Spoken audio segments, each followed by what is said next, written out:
Ay, ay. All right. Open my character sheet. So when we last left off, Rivo strode into the temporally dislocated room. At which point he seems beset by the air itself. Like he gets bowled over. This was in room 19, right? Oh, one moment. Let me just open that up real quick. Oh, I told you to pin it, didn't I? I think I didn't. I pin it. You better have.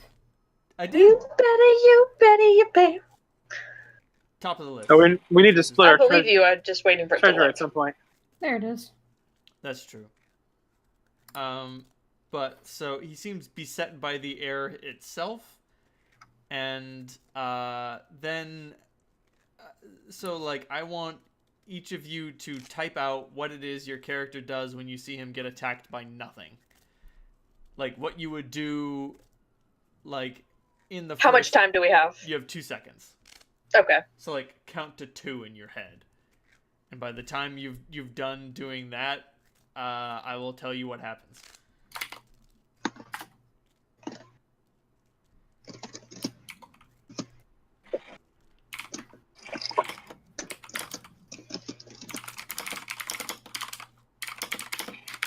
Gotta make a roll real quick. Rolls are happening. Okay. That's actually the best will save I've ever rolled in my fucking life. A 23.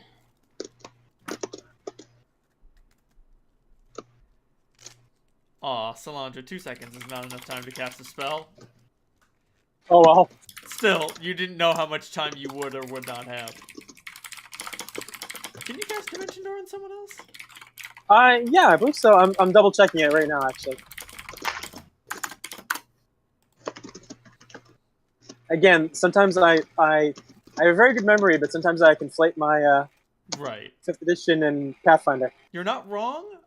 You have to be I have touching. to touch. Have to touch. Yep. I didn't have time to look up the spell in before trying to write my solution. So, each of you guys sort of. So, Solandra, you're like, I can Dimension Door in and Dimension Door out. And so you start casting the spell, but before you're done, you sort of get reset. And like that happens to all of you. All of you just end up getting reset repeatedly over and over and over again. You like Solandra is trying to cast the spell. Clem utters a single phrase. Holt draws his sword and just like one hand on his sword, like hasn't even taken his shield out. His other hand goes to the door jamb and just like stops himself. But like this just keeps happening over and over and over again. Eventually, you realize you have 2 thought processes going on. It's like you can hear the thought process that is being repeated over and over again in your mind. Of just like, if I Dimension Door in, I can Dimension Door and back out. And that just keeps going on over and over again in short 2-second loops repeatedly again and again. Meanwhile, sort of like your overwhelming reason is able to sort of overcome that and is just like, what the fuck is happening? But you keep getting interrupted by your previous, by the repeating thoughts and the repeating actions. It's very disorienting. At which point, the room sort of re-enters phase and Rivo is nowhere to be seen. There are 4 researchers. There is a tiny lady gnome, 2 twins of indeterminate gender, and one sort of like broad-shouldered mysterious character wearing some sort of scientific helmet sort of like thing. Holy fuck! What just? I cast detect magic right away and try to see if I can. Well, actually, I grabbed the goggles. Just, I don't remember if I have them or Clementine does. I would say whichever one of us has them is probably slamming them on their face. I remember I was just looking at this room. Yes. Right, So because I think I handed them still off have to you. it. Yeah. Yes. So, Clem, you slam that shit on your face, and the room looks completely normal. Like, okay, so sorry, I think I misheard. So the people that were trapped in it before are now corporeal? Yes. Okay. Like, when you slam the goggles on your face, everything seems normal. The tiny old lady gnome is looking around sort of suspiciously. The helmet guy is holding their head, and the two androgynous people like rush toward each other and embrace. Everybody, give me a perception check. You got it. Cap's not allowed to have all the fun. I say, uncorking my bottle of apple pie liqueur. You and your apple pie liqueur. Oh crap! All my dice are downstairs. Oh no! Any Hold on a sec. bonus for goggles? No. Okay. The goggles don't give. True seeing never gives you a bonus. It merely allows you to see things that would normally be unseeable. Gotcha.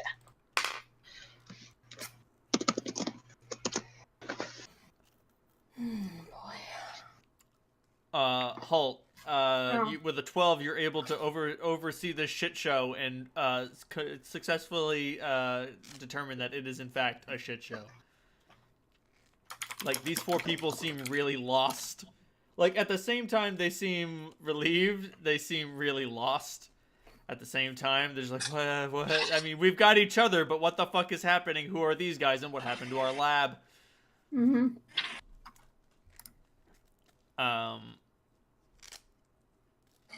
Oh man, I totally forgot the name of the guy with one arm. I did as well. I'm back. Welcome back. I'm just looking up through the... Same. Sugar, we're going down swinging. Sorry. Don't be. Sorry for all the fallout, boy. Zurich. Thank you. Did I miss anything major? I wanted everyone to make a perception check. I did. Okay, good.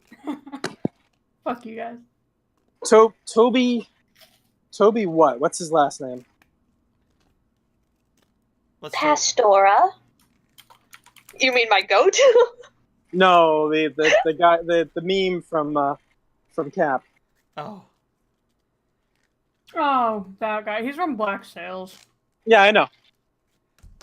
He's Which actually the father on Lost in Space too. Funny. Right. Because I remember Zururek has a weird name because it sort of repeats itself. Zururek. Right. He and McCavity enter the room cautiously. Clem, you look at those two people of ambiguous gender, and you're like, wow, they look really similar. Maybe they're related. Salandra, you think maybe they're related? Maybe they're twins? Salandra, you recognize something a bit more suspicious about them? They aren't twins. They look exactly the same. Clones. Maybe? Simulacrums? I'm not saying hard clones. I'm not saying hard simulacrums. All I'm saying is that they look exactly alike. This is not like... Because, like, even when you look at two twins, you can be like, oh, they're... Like, eventually twins develop differences. Because, like, one got hit in the head with a shovel or something, and so their jaw's a little off-kilter. Or one of their eyes is a little off-kilter. Well, I'm casting Detect Magic and doing an Arcana check. More to find Rivo than them. Oh, man. But there's so much magic science going on in this room. To pity, none of it seems to have anything to do with Rivo.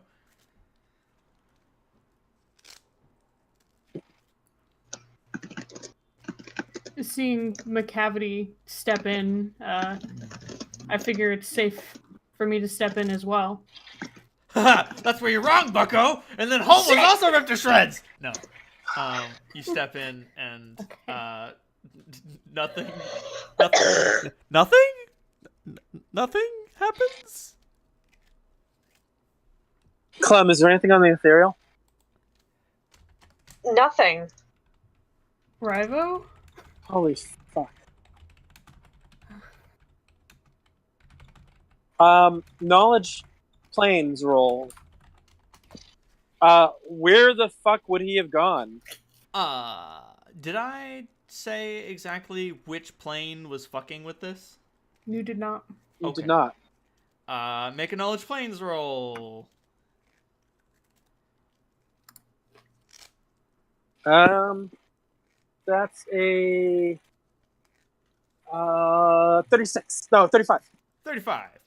Well, it's either astral, ethereal, shadow, or shadow, outlands, or some other form of particular nefarious fuckery. Like, if the aboleths did this on purpose, there's no telling what plane they decided to overlay onto this one. But based on the evidence, it's either something very obscure and personal, or shadow, astral, ethereal, or outlands. Mostly because you throw Outlands in there just because if it's nowhere else, that's got to be where he ended up. Because the Outlands are like the asshole of the universe. Everything just ends up there. Like if you I look. Attention, all passengers. Do any of you know where your fellow passenger has gone? They all of the scientists look around at each other and they say, "Well, we're all here." No, I was looking at the three, at the three other, the two others of us, and to myself. Oh, I was addressing the gods. got it.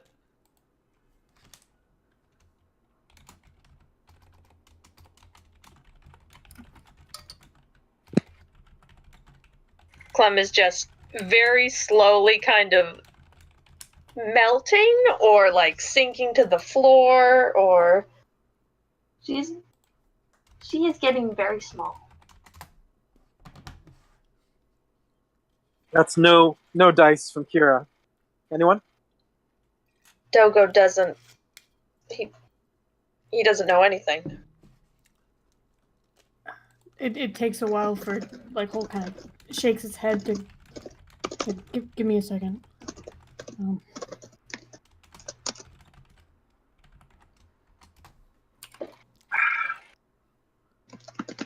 Well, this is just really fucked.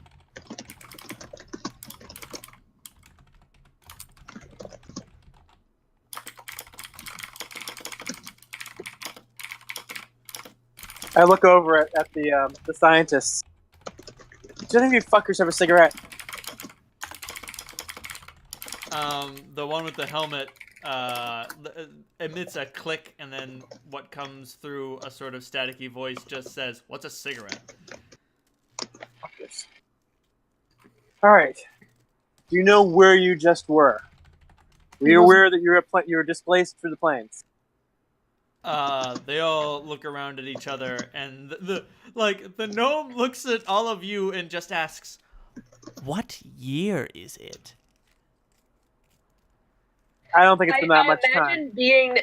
being from all different districts, we probably answer in unison different numbers. Yeah. And she just looks at all of you and says, "Oh no, it's worse than I thought."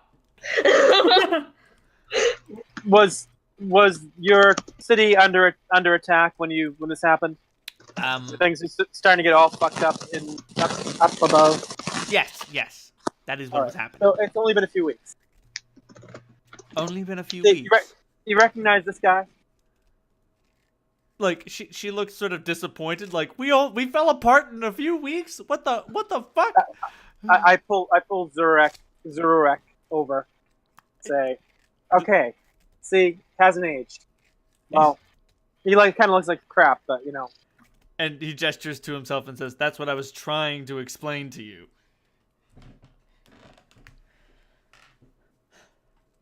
Who you saying that to me or to them? No, he says that to them. Oh. He didn't say anything to you, but he went into the room with McCavity, and there was a short conversation that was just like, no. I guess she wanted a second opinion. All right, I'll come clean. I just wanted to use the phrase, "What year is it?" because I love it. I've been tainted by Twin Peaks. Oh god, that ending. Which, the original or the Showtime crap? What? It's not crap. It's a very different story, though. One that slaps you in the face for wanting to go back to Amanda Palmer so dearly. Then again, as we learned in season 2 of Twin Peaks and the movie, Amanda Palmer was never what was important to David Lynch at all. You think? Do you mean Laura Palmer, or do you mean the? Sorry, Laura Palmer. Her cousin. I was saying she's a singer. Yeah, I always get them. I always get them confused. Made even more confusing because Amanda Palmer's first solo album was "Who Killed Amanda Palmer." Right. So she makes that reference deliberately. But yeah, I made it like 6 episodes into the Showtime one, and the lack of agency pretty much everybody had just got me down. That's understandable. How do you like Barry Lyndon? Not terrible either. I would explain it, and that's a perfectly. I don't like characters that don't have agency. Got it. Don't watch Twin Peaks season 3, and don't watch Barry Lyndon. Just don't. Save yourself. Barry Lyndon, a movie, literally like showing what life is like when you have no agency. Like, see, I mean, part of it is there was Dale, who had no agency the most, and that was a character who was kind of built around his agency, literally. And so that was the tough one to watch. He gets it back, and when you see what the new Cooper is like, you feel a little queasy in your stomach. Because Coop has changed, and it's not what we wanted, you know? It's not the Coop we grew up with. It's not the Coop who goes out to blackjack, goes to play blackjack and expects to make 50% back. It's a different kind of Coop. Anyway, you're in a room filled with very beleaguered but relieved scientists. Salandra. He says that it wasn't hell or the abyss. It's good to know. Grub might be able to get something with some sort of powerful detection magic. Can we radio him? Not down here. Damn it. Remember, we have to go back out. Fuck. We should go back, right? Yeah, I remember we were out of radio contact, right? Yeah. Or am I misremembering? Okay. No, you're too deep down. I don't think he'd be able to have the equipment to get down. You have to bring like something portable to make it work. I don't know if the ship even has anything that's more powerful than those goggles. That's like the most powerful piece of magic we've got, aside from maybe Brother and his gun. Here, maybe you can, and Clementine hands you the goggles, or like tries to, but her hand is like crazy shaking. I sort of gently help her get them off.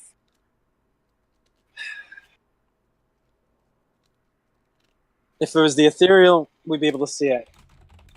It could be the astral. That would be fucking horrible, because it's essentially infinite and has a lot of fucking nasty predators, from what I understand. At least it's not inherently evil. This is true. The Shadowfell, I don't know a whole lot about it. I don't think it would be good. Don't go there. Yeah, I don't think it would be good.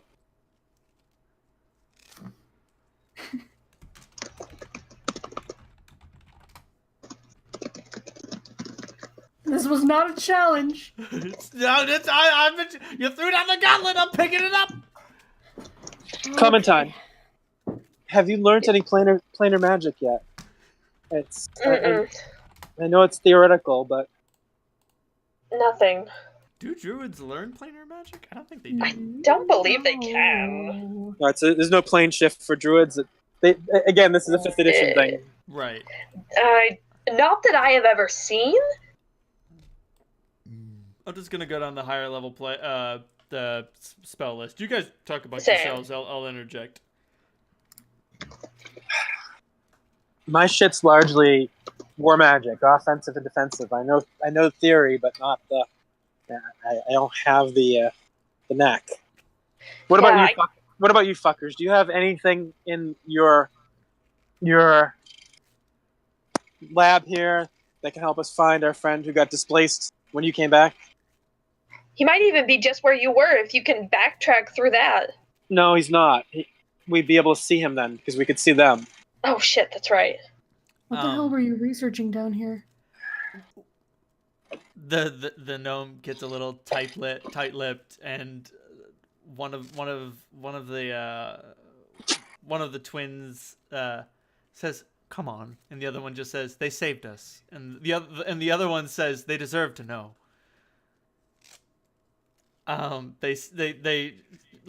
They don't complete each other's sentences. They continue each other's sentence. Okay. And the gnome says, "Well, fine. We were doing research into plane shifting and long-range instantaneous travel." Oh, that's great. Then you can probably use some of this stuff and find him, right? Well, I mean, But most the device we're looking for is related straight to this. So, what room is the device in? it is in room number 8. That much you all know. We were told 8. Right. That being said, she says, "Well, our research hit sort of a dead end, so we decided to outsource." To where or what? Well, although aboleths are not considerable I facepalm. planar casters, they do know a lot more about it than us, so we summoned a few, ensnared them, and tortured them for information. Great. Aboleths are, from everything I've heard, smart enough to twist any attempts at manipulating them. I mean, That's great. I get the impression that that is exactly what is happening here. Oh. You know something? You chosen. I don't know what to say. You brought all those things here yourself? Oh, not me personally, no. It's more like the collective you, but... Oh, yes, absolutely. So you're responsible for his disappearance. Excuse me? You did that? I didn't summon any aboleths. Your work did that? I didn't even work on summoning the aboleths. I was just trying to make a gate. Enough. What were you doing here when you got trapped wherever you were? Well, there was an explosion, and then we tried to escape. I assume the aboleths escaped their pens. We dealt with a few. Oh, I just reloaded. I reloaded the map, guys. Although there's no thank doubt, although there's no doubt in my mind, they got some friends. We had maybe 10 in captivity. There may be more now. We killed 4 of them, I think. Oh, Yes. that's good. It's not going to be as easy next time. Hey, none of them got the slime on you. Soon.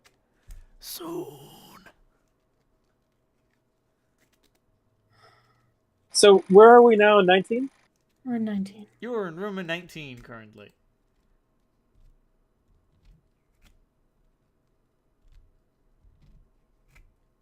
So,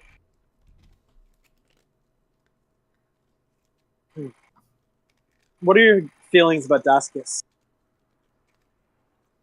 Though I'm doing a sense motive on all these dudes, or whatever, or not. It's intuition, right? Intuition. Or, no, sense motive. It is sense motive. You're getting 5th. Oh no, 5th edition Pathfinder. Which is it? I know it's intuition in 5th edition. There's a click, and a voice from the helmet almost says in unison with the gnome, "I don't see how that's relevant to the situation." And the twins just say, "Despise him." That's the right answer. And the other two look at them, and the twins shrug in unison. So that's a 34 on my sense motive. You can tell that the gnome and the masked individual are clearly just dodging the question. Just like they might have sympathies toward him, probably not so deep. They probably don't know that he's responsible for the explosions at all. All right. Just so we make this stuff clear, all the crap that happened up above, that was Daskius's work. We're here at the behest of your empress because we happen to see Daskius murder your emperor. Roll diplomacy with a +5 bonus. Yay. So that is 37. What? I forgot. How did you get points in diplomacy? Is that part of your Headband. headband? Big headband. Headband. Big headband. I've got +17 diplomacy, so Christ. Got him. So like the gnome like takes a moment to herself, and she just like caresses one of her very long eyebrows and says, "No, you would do that. I was hoping it wouldn't come to that. You've got to understand. He seemed so nice during the election." And the masked individual like takes off their helmet, revealing dwarven features of just like a broken man. Just like, what? You're basically like you look at him. It's like you told him that Jesus was the devil. I gotta hang, muffling, flang, ding dong, or whatever that line is from Jesus Built My Hot Rod. Like this guy's entire belief structure has been completely destroyed. You're gonna want to put him on suicide watch. So we're down here trying to, to the best of our ability, to save the remaining members of your race. Okay, at least all the ones that weren't part of the fucking destruction. We're trying to get them to a safe location, and in order to do that, we need to get to the portal. She says that makes sense. So, what the plan is, and this is again your Empress's plan, is we'll open the portal to the room above where they are, move them in here, so they don't have to try to navigate through the fucking aboleths, and then repoint the portal to a location in District 2. She nods enthusiastically. But one of the twins raises a hand, the other twin raising an opposite hand. So like, one raises their right, the other raises their left, and then the hands that are not raised are holding each other, and they pipe up. Are they identical or mirror? You said identical, but I just want to make sure. Are they?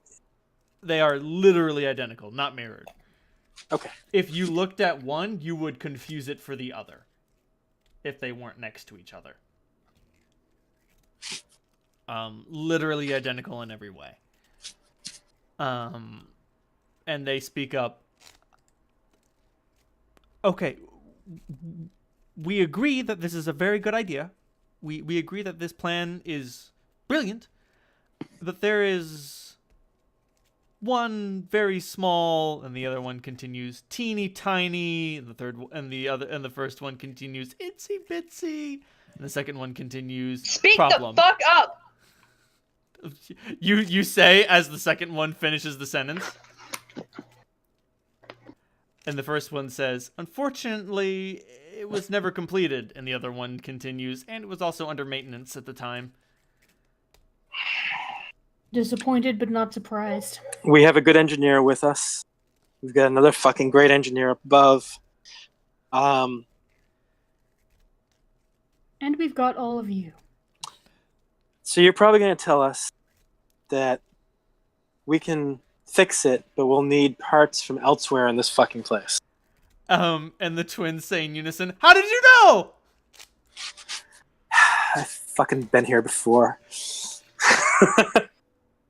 All right, I'm gonna get out the map, and I'm gonna put it on a table or something.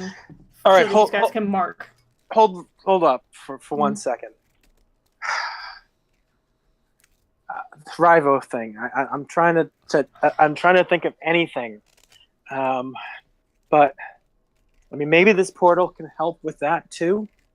That's what I'm trying to. That's what I'm hoping.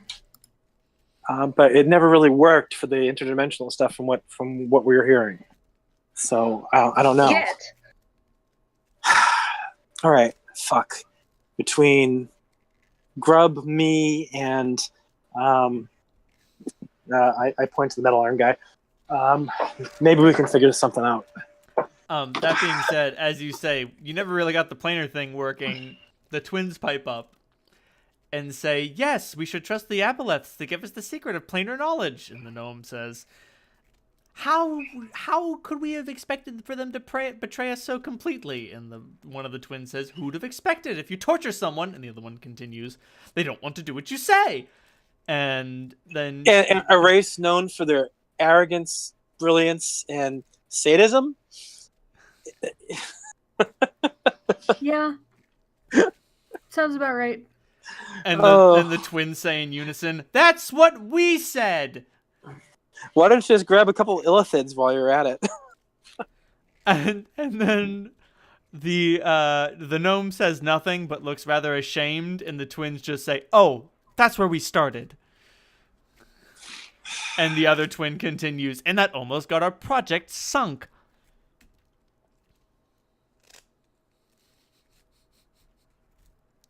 Is this why you find me so irritating sometimes? Who do you ask? Just everyone. Holt. Sorry, what? I said, is this why you find me so irritating sometimes? Honestly, I just stop listening when you get like this.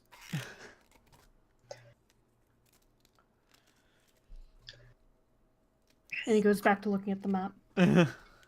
Oh, right. They mark rooms 23 and 17 as rooms with vital parts. I hate you, Ronald. Hey! All right, let's go. What did I tell you? Wait, I don't want to... Ah, shit. I don't want to lead us... Is it worth... We don't need to go. Is it worth going to 8 first and just seeing what we're fucking dealing with and make sure there isn't like more damage to this thing than we expect? Yes, it is. You know me too well. So let's... Alright. Any traps we should be aware of? Any doors that have locks that you have keys to? Oh, fuck are we asking them? What? You've got a master... You know. You do have a master thief. Yeah, but you know something that they this is their lab and it's going to the room that they have a lot to do with. So presumably one of the twins goes over to the southwestern exit that you cannot see and pushes an invisible button on the wall. And like one of them pushes an invisible button on the wall while the other one points to the door and says, "This is trapped." Okay. So that one goes to the room we've already been in, right? 14? No, it goes someplace else. We have not been to 14. Oh. And the one who said that it is trapped goes on to explain the activating it unleashes an electric shock. But if you can open it by other means, the shock is useless. Can you disarm it? They look at each other and they look at you and they just say in unison. One of them says no, and the other one just says, "Why would you think that we could do that?" In 17. Because I mistakenly assumed that you could do fucking anything here. Knowing the Chosen, they probably have to fill out 50 fucking forms in order to... I'm gonna try and turn into an air elemental and blow this door down.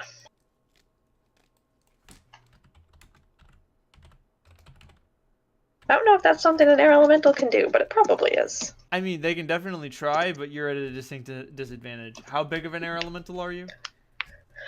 I mean, I can go up to huge. That's a huge bitch.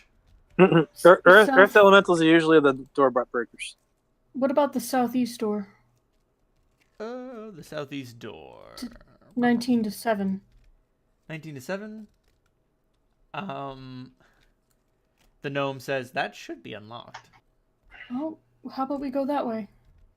Well, what about the north, the northwest door? Don't we need to go up to 8 first? I'm just checking routes. Oh, okay, yeah, for Yeah. the future. Okay. Yeah. So the twins start going off, and one of them just says, "Oh, if that's what you wanted," and the other one says, "Why didn't you just ask?" And they go on and on and on. I did. You right, but you didn't mention that you wanted to route specifically to 17 and 23. That's where you told me to go. Yeah, if you but shut up for 5 fucking minutes. Who do you want to shut up? Me? The twins. Oh, the twins cannot shut up. I say for more in than... character, the twins. The twins cannot shut up for more than 5 minutes. That's becoming apparent. That is the unfortunate thing about. That is the unfortunate thing about them. They always have someone to talk to. They go on and on and on and on and on. I hex sleep one of them. Do you? Yes. Okay. What do they roll to resist? It's a 24. Okay. You're super tired of their bullshit, and you hex sleep one of them just to make it so they don't have someone to babble to, and one of them keels over, and then the other one keels over too. Huh. I guess I should have expected that. It's quieter now. It is so much quieter. Halt, you got... The information that you got was the southwest exit from room 7 was locked all the time. And then one of them said, yes, if the power went out, the door is probably stuck. And the first one said, good luck with that. And the other one said, don't go into room 14. And the other one said, yes, the Aboleths liked it in there, which means you shouldn't go in there, right? And then... We don't need to go in there. And at which point, they are now both unconscious. And the gnome just says, isn't that uncalled for? Are they all right? And she goes over to them, and they're very just clearly alive, but asleep. At which point, they start, like, nudging closer to each other until they're cuddling. Oh. Oh, they're adorable. All right. All right. They were starting to actually give us some useful information. Sorry about that. What were they saying about 14? Is 14 where most of the aboleths are? It sounded it.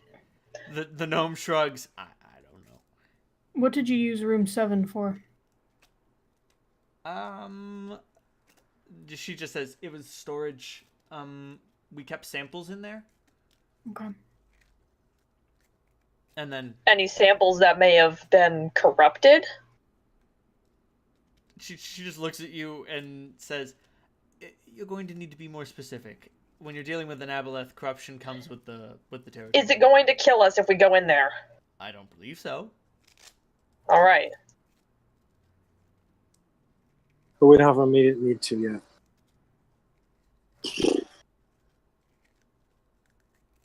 Let's All do right, the so, 8 first. We want to go to room 8.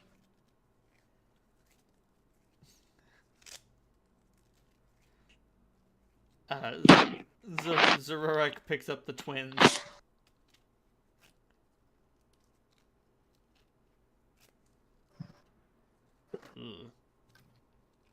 And you guys head into room 8.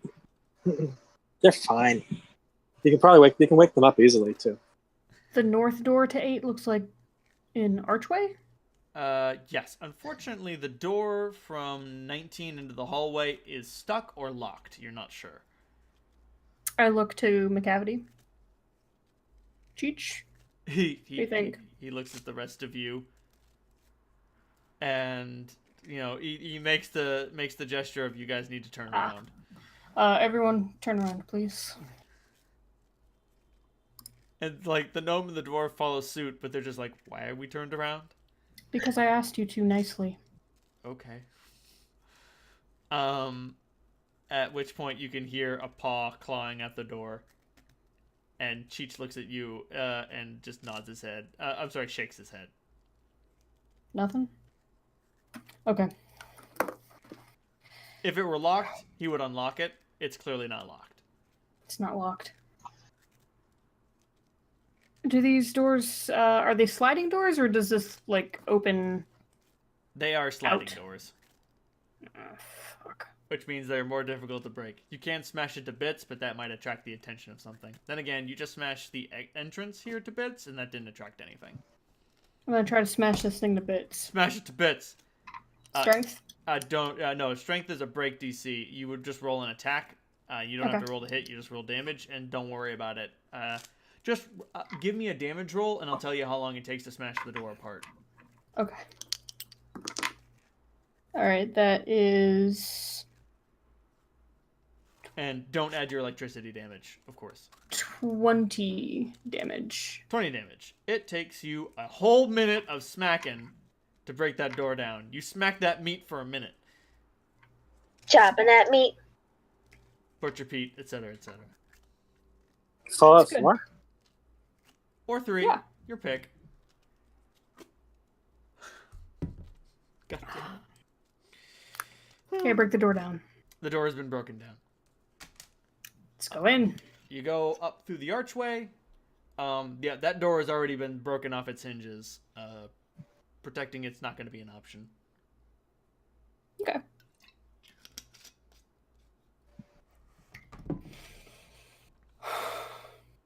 Shield out. Let's go in.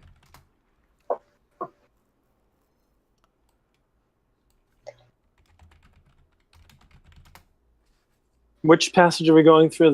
The upper or North lower? 4 to 8 to the upper one. Ooh, this looks good. I like it. Nice.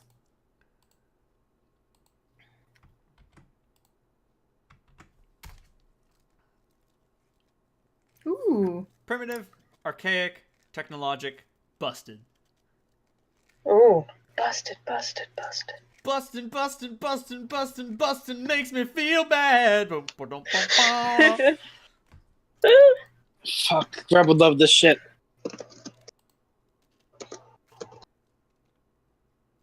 Oh my.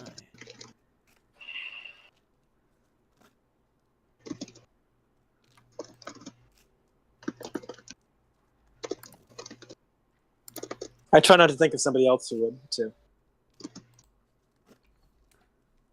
You can just say ya girl.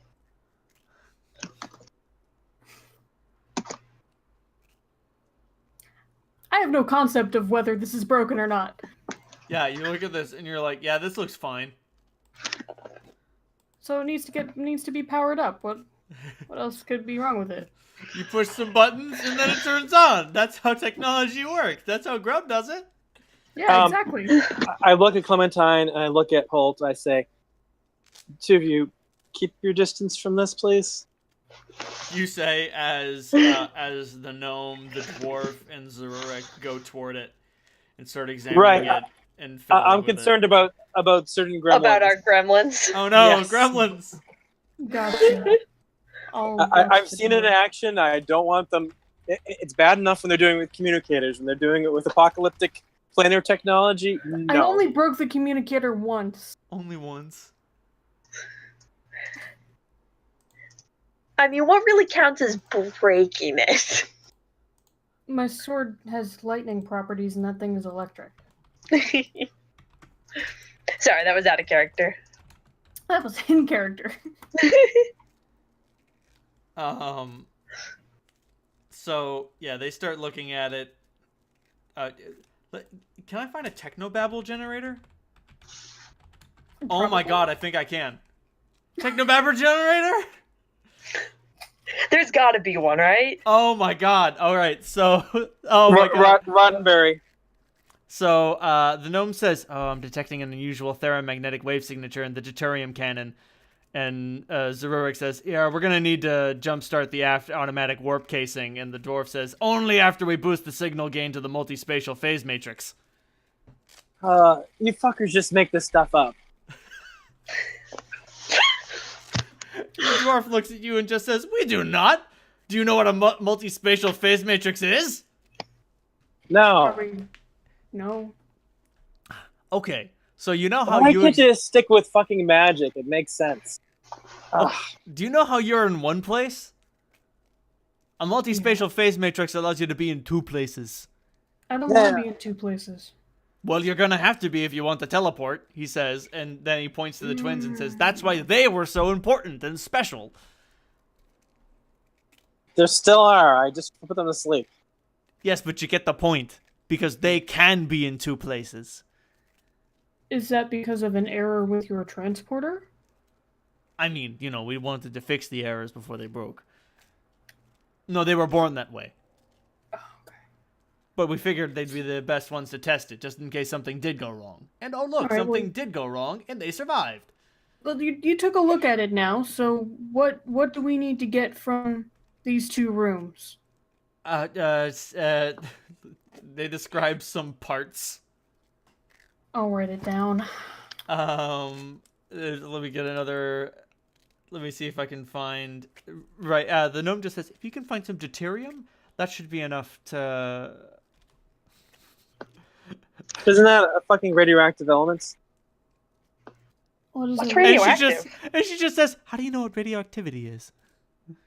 It's magic. I mean, honestly, you just called it the invisible fire. As he's told you that it's called radioactivity elsewhere, and you're like, ah, I see. And she just says, don't worry about it, it's only sigma radiation.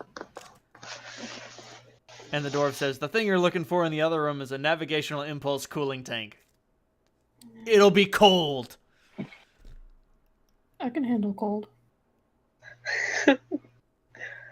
Good point. Oh my god, this technobabble generator is so good. I'm detecting I an so wish unusual I had had that Had it for what? when I was writing for Teal's class. My script was set in space, and I was so annoyed trying to come up with the stupid technobabble.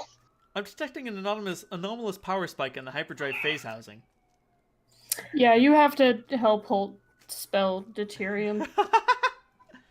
Computer, what's wrong? Anomalies detected in the tetracyanide encryption is unstable. Oh shit. Tell me how to fix it. Oh, just find a transwarp engine nacelle. Duh! Obviously.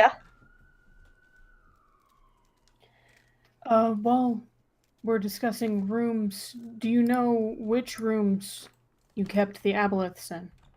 We know 14's bad. Where else? And please be honest.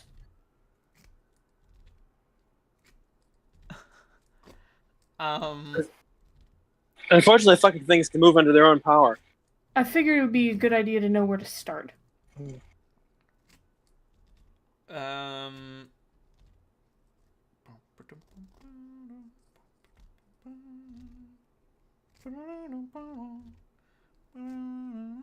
Just give me a second. I'm doing No problem. I'm doing some aboleth inventory. I go over to Clementine. How you doing? The gnome explains that aboleths were kept in rooms 22 and 15. You've already dealt with the ones in room 15. But they had special interests in rooms 18 and 14. We'll get him back. It's okay. We'll figure it out. Clem just kind of looks at you really blankly and just kind of gives a very dazed nod and just starts wandering towards the door. Which door is she going to? Honestly, it depends on. She's probably monster. Probably looking over Holt's shoulder. He's mapping out a route. He's crossed off room 18. He's crossed off room 14. He's crossed off room 15. And he's kind of like muttering under his breath about the best way to get places.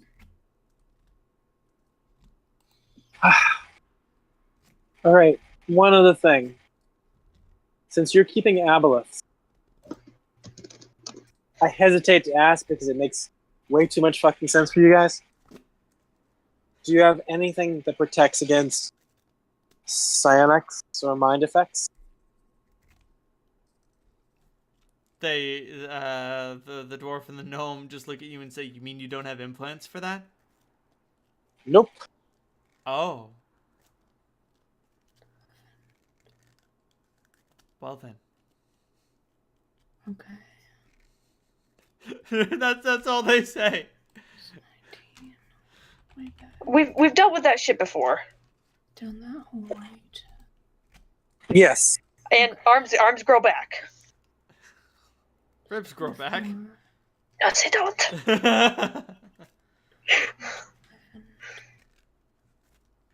Alright, I think I got it. All right, where are we going? Room 17th closest. Okay. And Clem takes the lead, going that way. I let you. To go back to room 19. Okay. You head back to room 19. Is it the same as we left it? Yep. I almost didn't want it to be.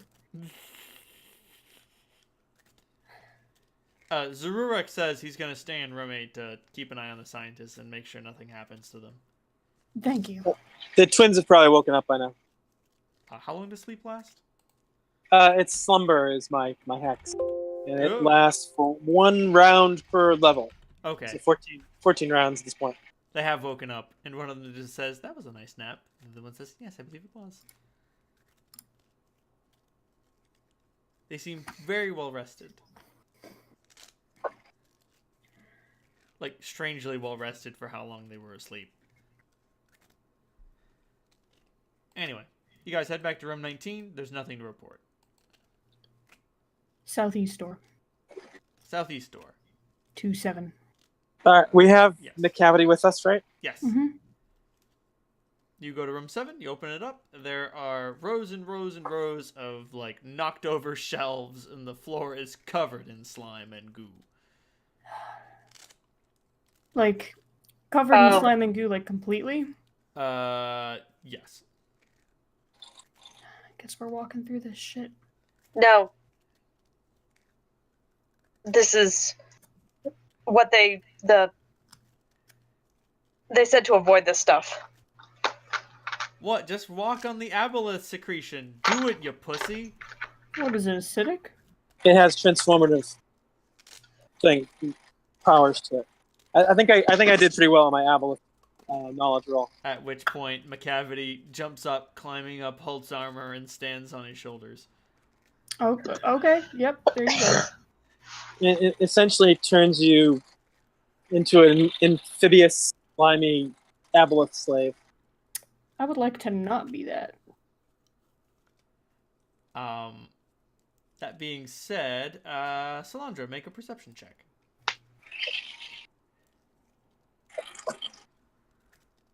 I'm sitting in total darkness. What? You're an elf.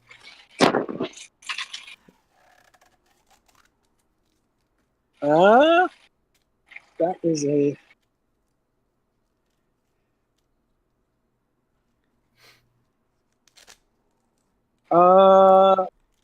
that is a 26.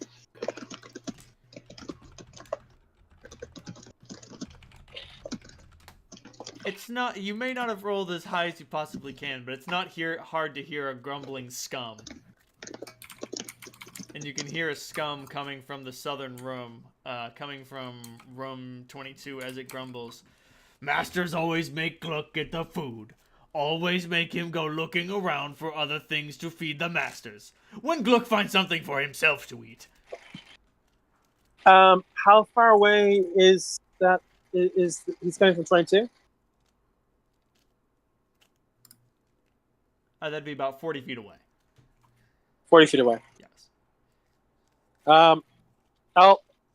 I put a finger on my lips for the others, and then I move closer towards the door. I point at the door for them. Clem nods.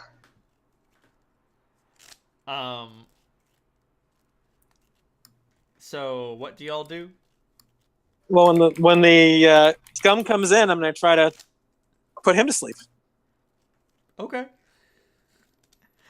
So yeah, the scum walks through the archway and he seems to be heading towards room 19. And then I assume you knock his ass the fuck out? Yep. What is a scum's will save? It can't be good.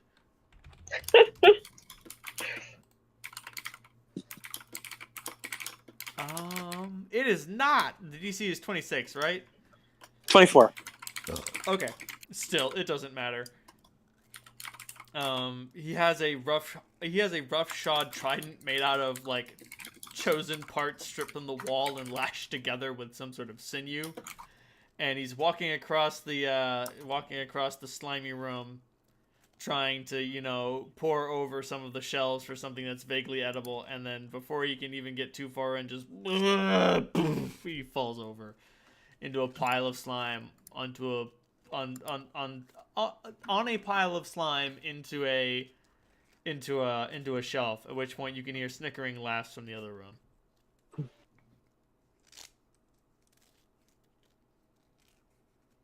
One second, I'm gonna piss. You guys figure out what to do about this scum.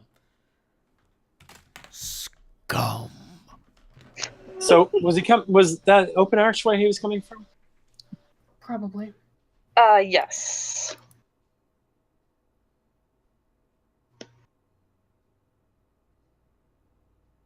So 22. So that means that some other scum have line of sight on him. Yes. We might be able, like, the room that we need to go into is in the southwest corner of 7. We might be able to move around some shelves that are between this doorway and 22, the archway there. Mm-hmm. That's a good idea. Us. Like, there's no reason why we would need to, Oh, so he's stepping in front of the doorway. He crossed there, and they can see from there. Okay, that might be a problem. And honestly, risk it. My concern is more just stepping in the transformative goo. Yeah. Do you have what is it? Air walk or something? I have the ability to cast it, but I did not prepare it today. Shit. Yeah, I thought of that. I was going, oh no, I can't. I can maybe transform into an air elemental and carry us? But that's... If this room is covered in slime, then we can't cross this way safely. Yeah, and I can't turn into an air elemental big enough, or the air elemental that I would have to turn into to carry everyone is too big to not touch the slime. Another thing we could possibly do is I could do air elemental and blow the bookshelves over to make like a little bridge.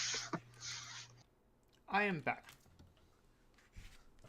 Yeah, I one or the other, I can get us across. There is another way. How far? Back through 8. We'd have to go through one of the aboleth holding areas, but it seems like this way is infested too, so while we don't have them alerted, we might want to check out that route. And he goes around the doorway and points out 8. Who's with us at the moment? McCavity is with you. Us 3 and the cat, who's on my shoulder. Is there any clear path going to that southern door? Not to 22, but the other one? To the hallway in the southwest. Right. Or is the room just full of slime? The room is just like coated in slime. Let me see if I can find a slimy room. That be careful. And so if this is aboleth slime, it's dangerous for us to walk through it. I can teleport us. I can dimension door us across the room. Slime, bro, everywhere. Slime. Is it? Oh, okay. Never mind. I was gonna say, can I tip the bookshelves over to make a path? You could quite possibly do that, but you will alert everything in the next room over. The others are going to come investigate this in a second. I say fuck this.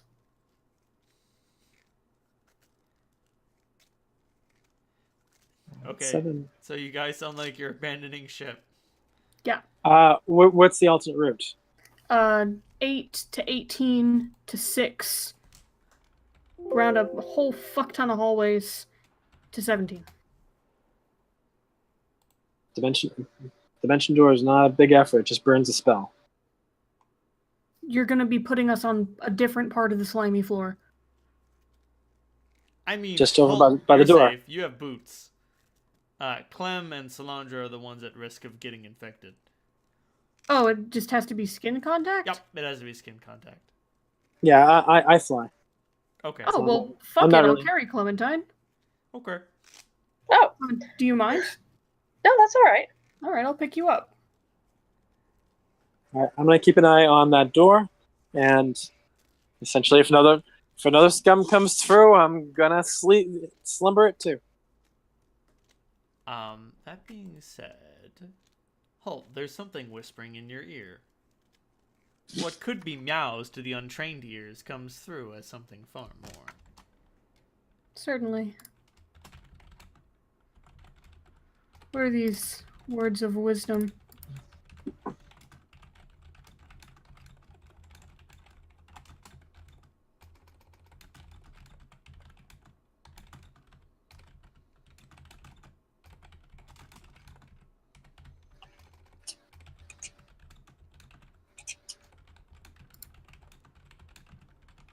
Oh, that's an awful lot of typing.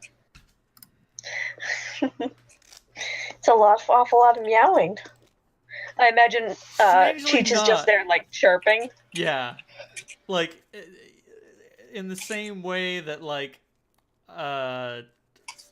kanji or Chinese can relay a lot of information in very few characters, Cheech is able to relay a lot of information in very few meows. Oh, okay. Well, if we can get to that door and open it without alerting them, I'd like to try that first. If that doesn't work, I'll get you in there. That being said, like, if you guys just want to hop towards the southwestern entrance We do. okay. All right. Because you can totally just go in through the hall and get into 22 and be like, never see us coming. Unfortunately, you guys get to the southwestern entrance and realize that the door is stuck. Not locked. Do you hear a chirping in your ear that tells you that's not locked? Oh, for fuck's sake. Okay. And the scum that is writhing around in the slime is rousing to attention. Let's get 14 rounds, just as a note. I mean, how long were you guys talking? Talking and walking. That's good. That's good. Still, I'm just saying that's 140 seconds. You have 2 minutes to get across this room, and you have to move quietly as to not arouse the suspicions of the other creatures inside. It's room probably 22. waking up by now then. Yeah, it's not like totally awoken, but like I'm saying, you've got like 2 or 3 rounds to figure out how to get past this door. I'm gonna have to smash this door down. Either way, we're gonna have a fight on our hands. So, We might as well I'm ready. just attack them first rather than smashing. okay. Cheech looks at you pleadingly. Let me go first. Halt, make an intelligence check. That's a bad I'm choice. sorry. It's just it's your only chance. 13. 13. There's a spell that Solandra mentioned using previously this session that could allow McCavity to deal with this situation. But fuck if you can remember what it is, by which I mean I'm not going to tell you, but if you think about it, there is a solution, and if you suggest to Solandra that you execute this solution, funny things will happen. Otherwise, fighting will occur. Solandra. Yes. It's gonna sound crazy. Dimension door the cat into that room.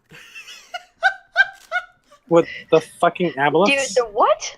Just trust me. All right, I'll have to go with him. I can't just dimension door him. Actually, you can just dimension door him. I can? It's you and or a creature you are touching. Oh. Okay. That's good to know. If you try to dimension door someone against their will, they get a save, but still. Yep. Clementine looks at the kitty like, "Are you sure this is what you want to do?" And it nods. It nods emphatically. I see a man nodding emphatically. And it occurs to me I never took off the freaking goggles.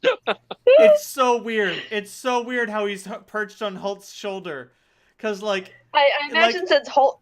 Oh, go ahead. His back is arched out. He looks like an upside-down, like, V. He looks like an upside-down A. Just like his entire back arched up in the air. And then his hands and feet come down to a tiny point on his shoulders. So the way I visualize it is it's like looking down a cat-shaped hole at a person.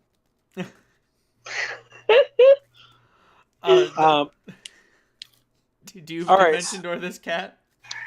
I hope I'm not wasting a fucking powerful spell. All right, I reach out. I reach out and touch cat. I take the goggles off first. I reach out. I send the cat into. Does the cat have a preference for where in the room he wants to be?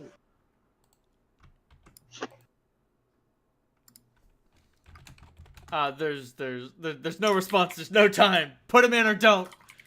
All right, I'll do it. I put him in. Well, the only space I've really seen is right over by the door. So it's either blind or I kind of just have him in near where the scum came from. That's your choice. Do you throw him in blind or do you just chuck him in? All right. What's the consequence of going blind? There's no consequence of going in blind. You just don't know where he'll be in there. Okay. Well, based on the map, I know that there's space, so I will send him in to.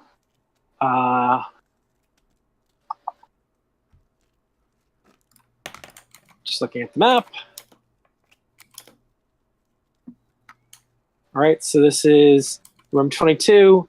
I'll send him in near where I think the western door is. Sounds good. You throw him in there? Yep. And there is some commotion. You can hear Scum shouting in Undercommon, just like, "What's that? What's this? It's a little fuzzy thing. I'm gonna eat it." And then you hear some noise. Oh dear. Real gun sounds.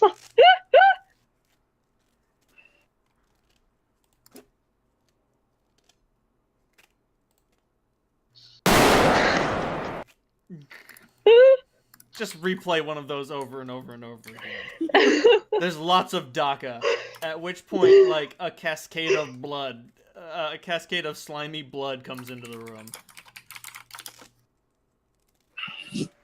Clem just kind of delicately steps up on Holt's feet, like when you're little and you're dancing with your adult and you're standing on their feet. She's kind of doing that. At which point the other scum just flees. If no one kills it, it's just gonna run away. Yeah, there's a whole lot of DACA going on in there. So are there any aboleths in there? Not anymore.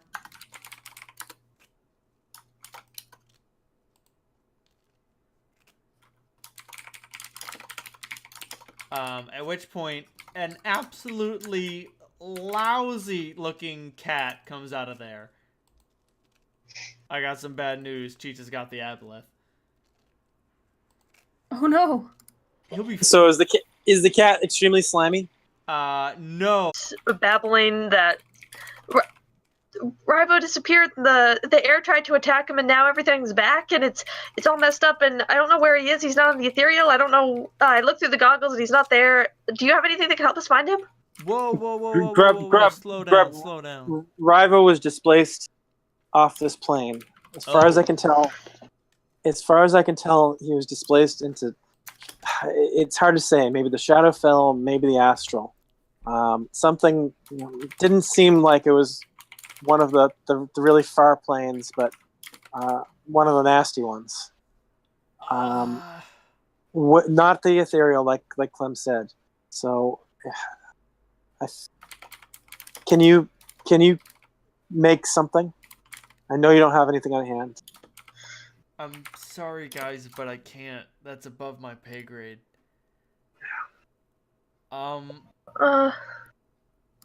Maybe a more experienced mage would be able to help. I don't know. I'm sorry. What about let's get Alexander on. Like you hear his you hear his eyes brighten up.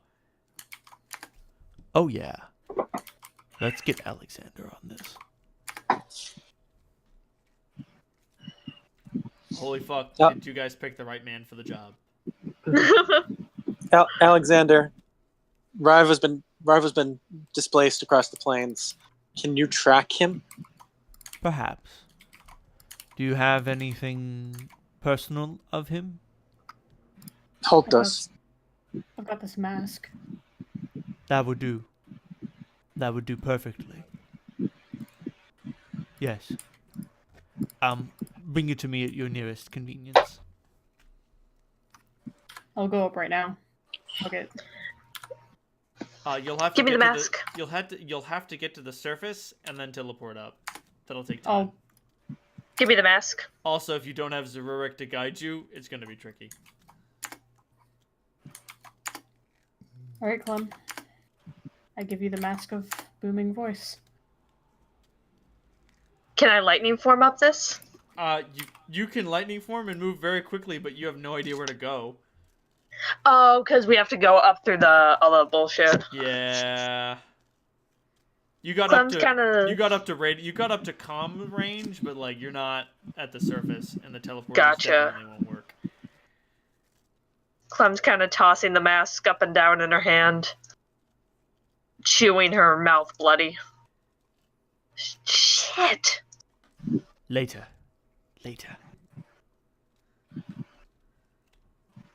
And yeah. And she tucks the mask back onto her belt. Sick. Give a look to Solandra, shake my head, like, I know Bravo's not. There's nothing we can do. But I don't want to make that expression in front of Clementine. Yeah.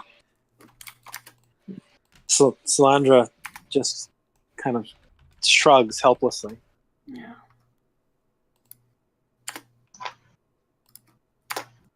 Oh, in this time, I've made my carry weight considerably. Nice work. Thanks, Brian.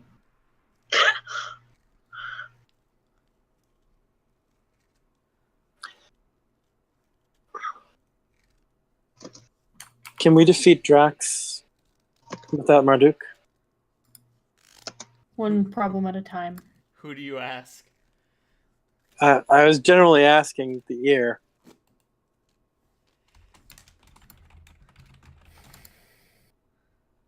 Look, we don't have to ask shit like that right now. You're I don't know, you're gonna jinx it or something. Let's just go and get this thing fixed and then bring this back up to Alexander and he can start looking. Alright, this way. We're going to take the immediate hallway A in the top left corner that leads to room 4. Cap, are you collecting all of the items from the Everything but the scrolls. Okay. Yep. Hallway A to Yes. room 4? Yep. Okay. Give me a second. Oh dear. Alright, well, while you're figuring that out, I'm gonna...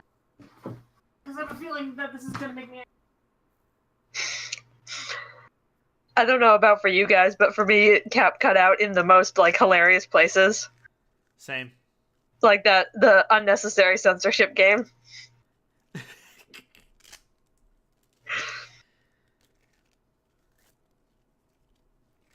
I need to write down all these.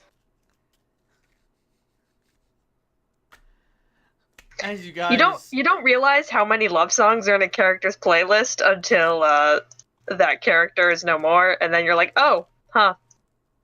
That was a significant percentage.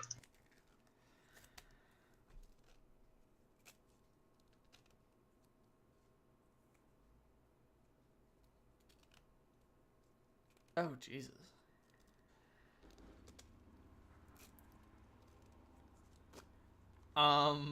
As you guys approach room 4, it is clear to be heard an awful... Oh, hold on 1 sec. Sorry, back. Cap's not back yet. Okay. I'm back. I'm back now. As you guys approach room 4, it is clear to be heard. Okay, so as you pass by, so like, you check that left hallway, and there's nothing but like rubble where a hallway should be. All right. But as you go toward room 4, you can clearly hear an unholy cacophony of screeching shouts, just like, I don't know, 180 decibel. Whoop whoop whoop. Does it sound like another chaos beast? No, chaos beasts aren't that loud. Everybody roll straight wisdom or knowledge planes. You got it. Wisdom. Let's go. Do I even get to roll? 15. That was actually amazingly good. Nice. An unnatural 20. Fuck you. I just rolled 30. high. 31. Fuck you. Oh, huh. That's not... Oh, well. Good enough.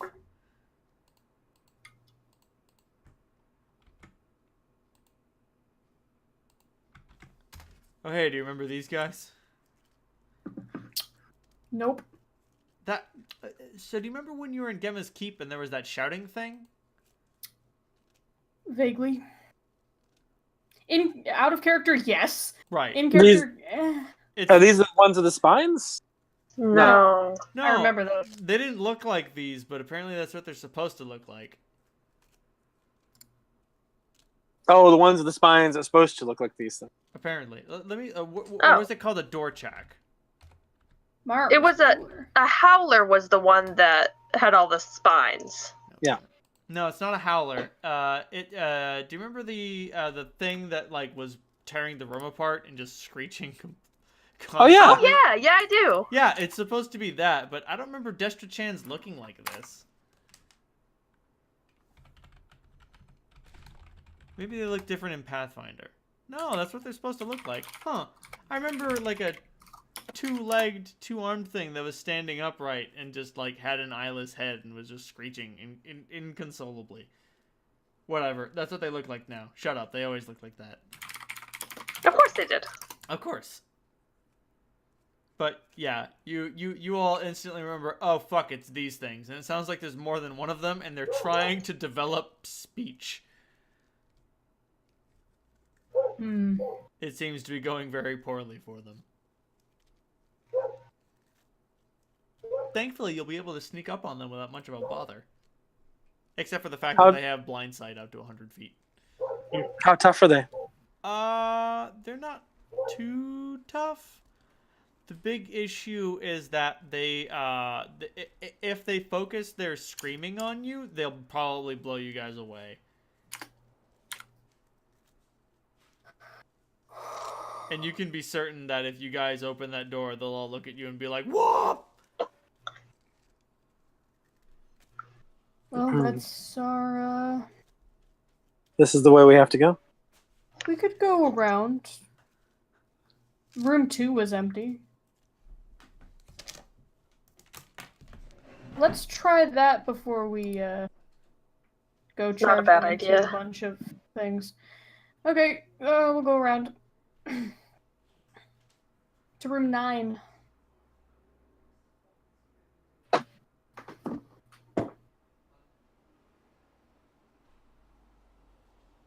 Which room was that with the Destra-Chan?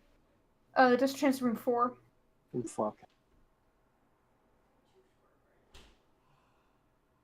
So the other way is through room 2 to room 9 to 24, which we have to go through to get to 23.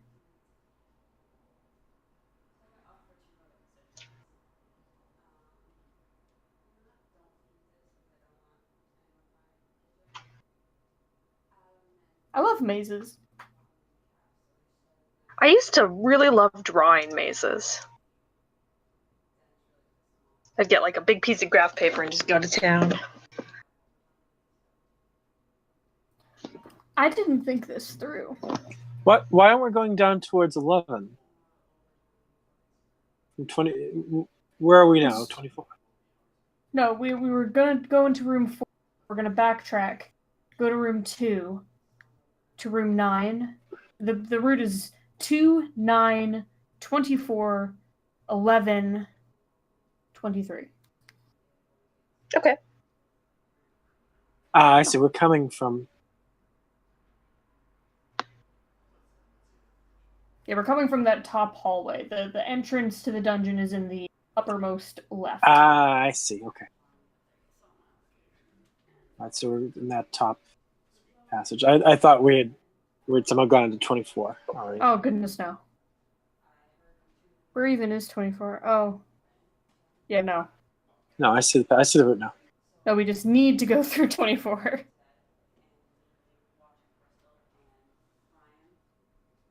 I think Reynolds talking to roommate. Either that or deciding what to do with our sorry.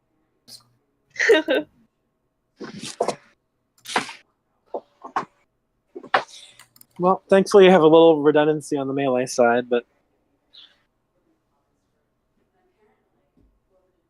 I'm fine with that.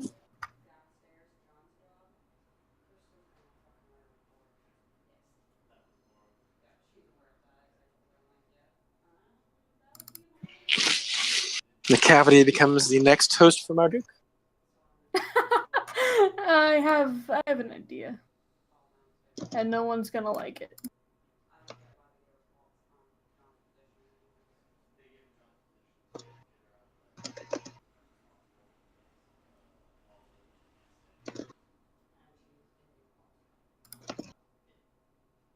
Oh, by the way, is it a cantrip for you to create water, or is that a spell slot? Yep, that's a cantrip. Okay, so you're gonna keep on dousing Kitty. Are they cantrips for druids or are they orisons? Orisons. Because you're a divine Right back, caster, bathroom. technically. I don't like how long he's taking to tell me what's in room 9. Oh, he's tucking his roomie. Oh, okay. Yeah. I knew that.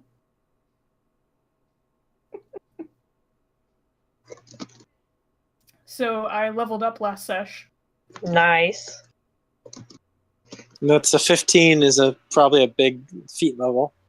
Yes. I have Die Hard now. I've got 220 hit points. I upped my AC. It's good. You might want to start pushing the offense. Oh, I have.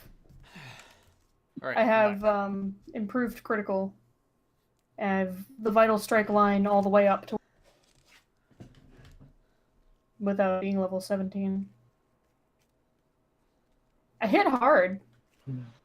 I just get mind controlled. Oops. Because we're fighting aboleths. You'll see. Because Wilson. Get me into like a good fight.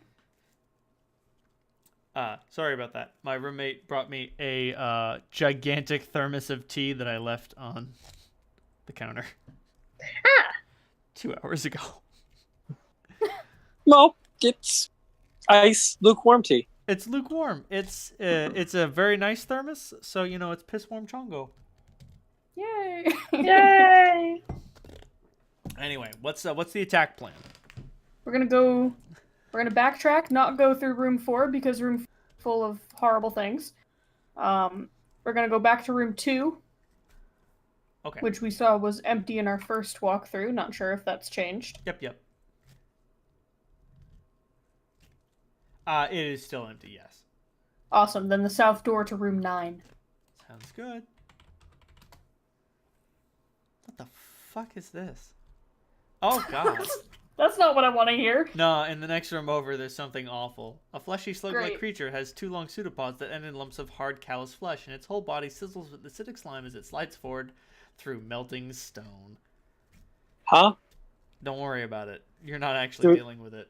What you're dealing with is far worse. Great. Oh. So you open up. McCavity looks at the doorway to door 9. Turn around. This is routine. Yep. In a second, he unlocks the door, but he looks up plaintively at Holt. Yeah. It's that look of, pick me up, Papa. Okay, I do. Right onto my shoulders.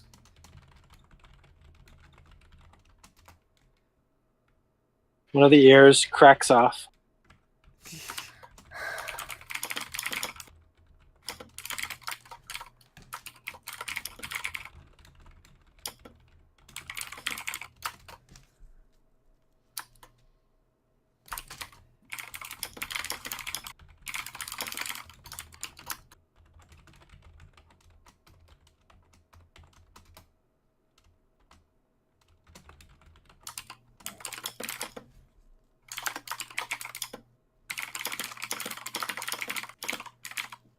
Alright, well, let's find out. You still want to be on my shoulder? As you ask, he hops off. Okay, that's great. Shields. I'm gonna open the door. Oh boy. Notepad. That's what I'm looking for. Fucking, give me a minute.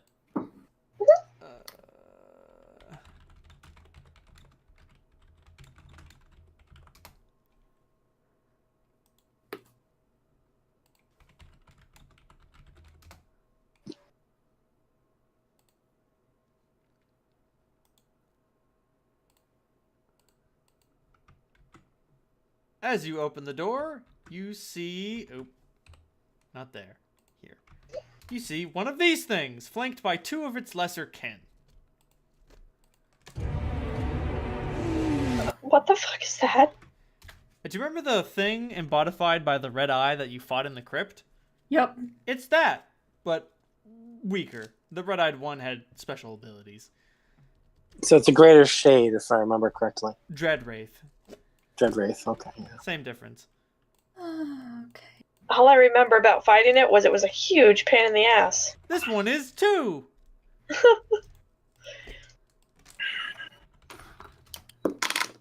I ain't no bitch. Let's go. Everybody roll initiative. You got it. Oh, Jesus. Dreadwraith rolls big on initiative. Oh, let's see.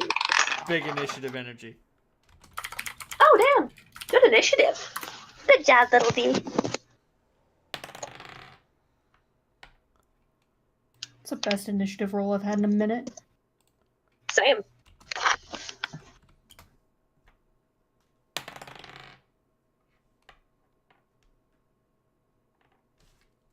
I probably did not roll as well as you. I rolled a 19. Love to waste those high rolls on initiative. Fuck, where is initiative on the character sheet? Oh, there it is. Oh, Jesus Christ, McCavity. Fucking eat a million dicks. Who'd have thought Master Thief is super fast?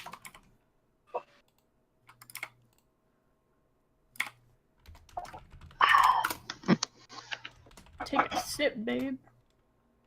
It was delicious. Nothing quite like Coca-Cola. I was supposed to walk to Reese's place after this. I might not. It's okay not to. Jesus Christ, this thing has a lot of health. I'm kind of You can just say you wanted to watch a movie with Pidge. I will use you as my excuse tonight. Oh, man. That can always be your excuse. Aren't And now couples it's on the our best phone. excuse? Oh, no, I can't do That's this true. thing. My significant other is being a total cunt about it. Right? Sorry, guys. You don't know Sorry, how much... guys.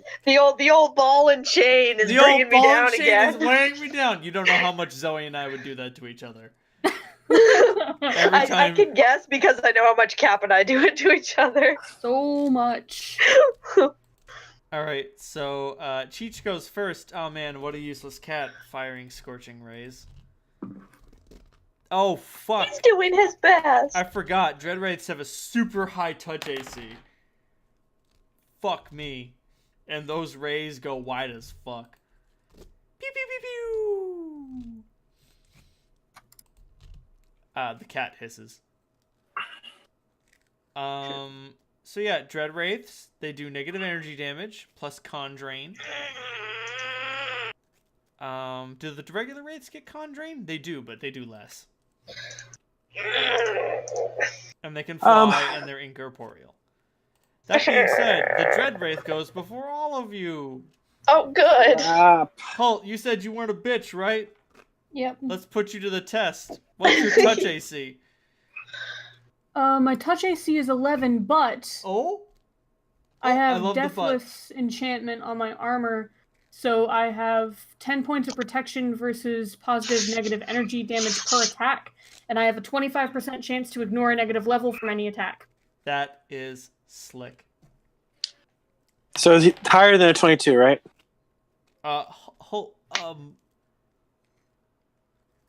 Critical threat. Okay.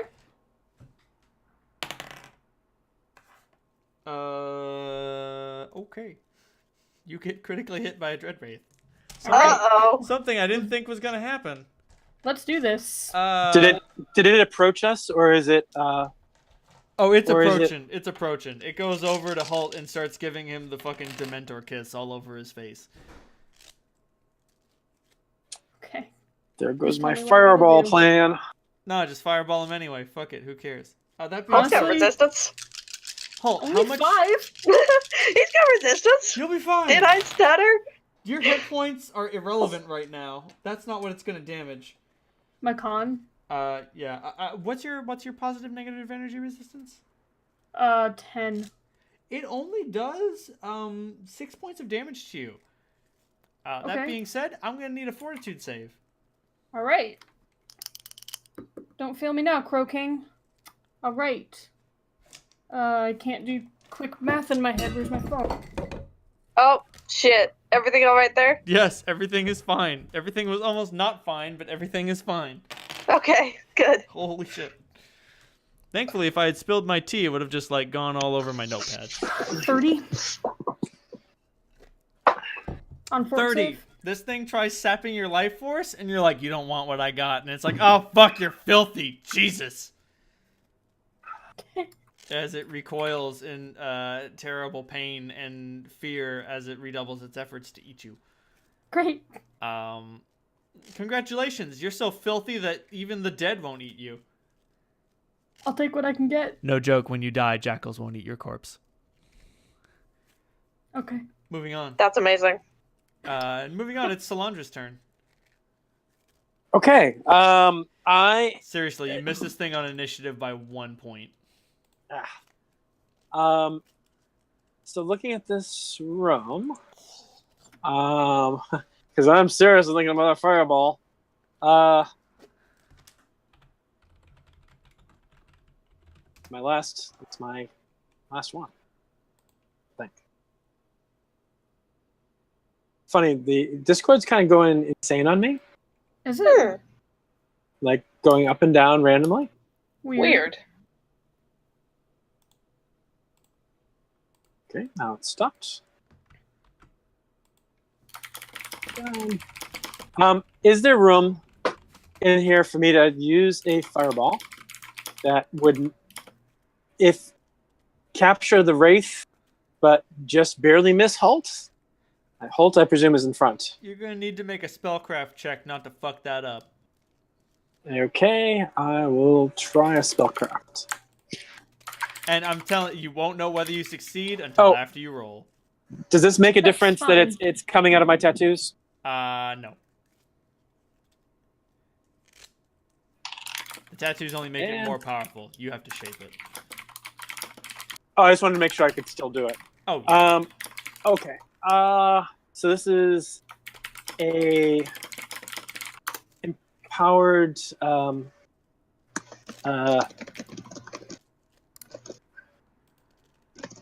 empowered fireball that's been imbued. So I can get my full dice off of it. And so, all right, I rolled a 15, and I have a spellcraft of like super high. 20. No, spellcraft is literally my best skill. So that's I never get to roll it. So that's a 39. Oh yeah, you know how to pinpoint this exactly. Fucking Right, child's so- play. I'll try to exclude us, but get all of the wraiths if I can. If you hit me, you hit me. Just do it. Hit me. Hit me.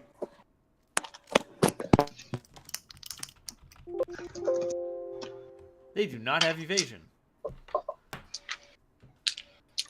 That's good. I couldn't do shit like this last time we... For fighting that other thing? Yeah. What's the DC on this fireball? Probably 22, but let me check. Check your save DCs, fool. Oh, Jesus.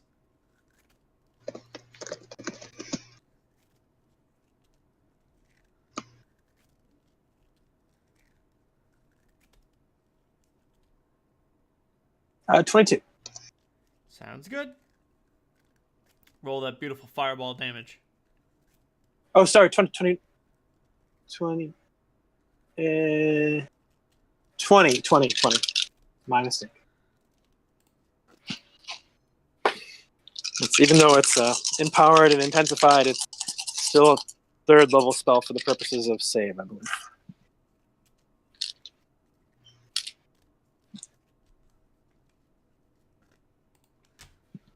Oh. 14.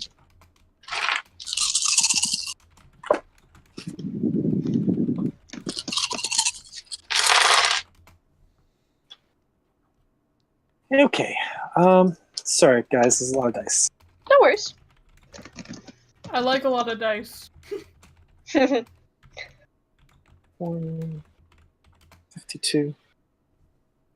Times 50%. So 52 plus 26 is 78. 78. So 78 points damage, yes. Well, the lesser wraiths get destroyed fucking immediately. And the main wraith takes half damage.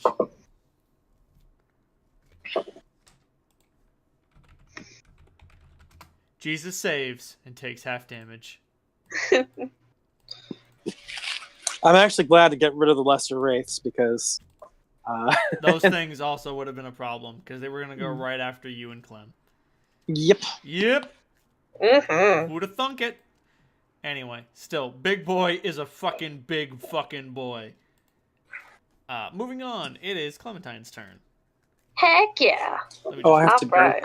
I have to burn that scroll or scar. Goodbye. Alright. Oh my god, what's that spell I'm always doing that I literally just forgot? Aggressive lightning cloud. Aggressive Thundercloud. That's a good one. I thought it was called lightning something else. Why can't I find it on my page?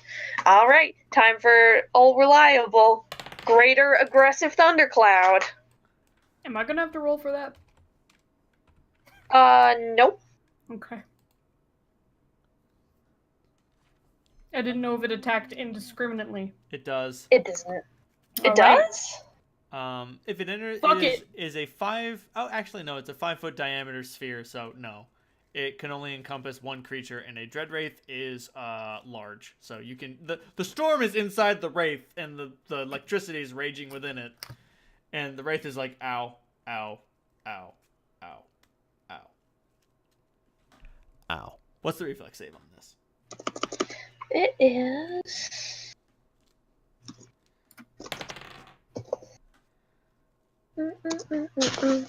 What is it?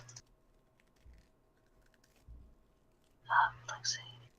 Hold on, I can do this. Just give me patience. Just give me patience.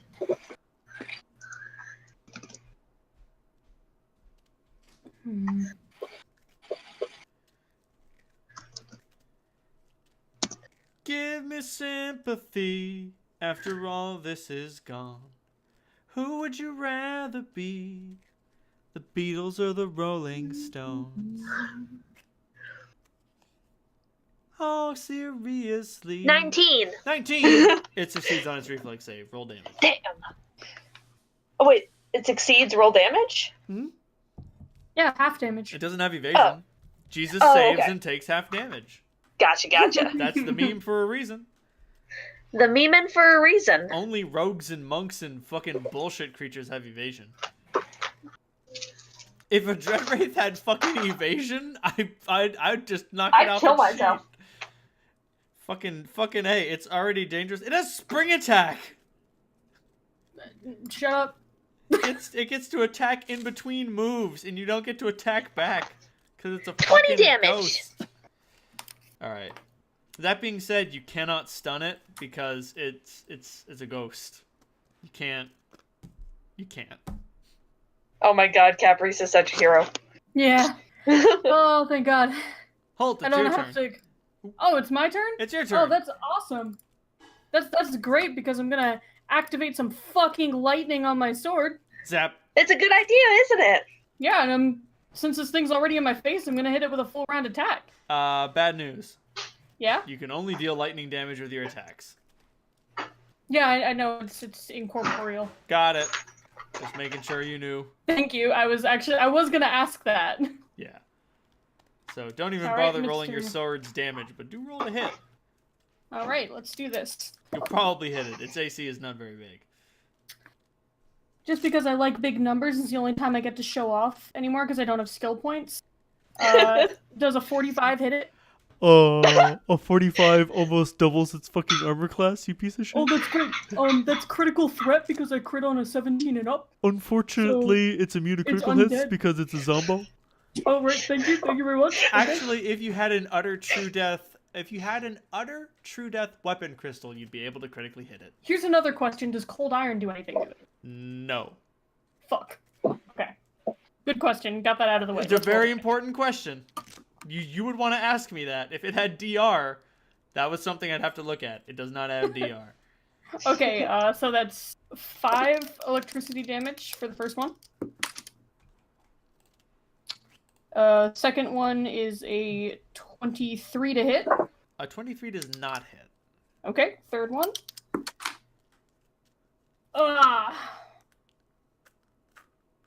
Does a 28 hit. It does.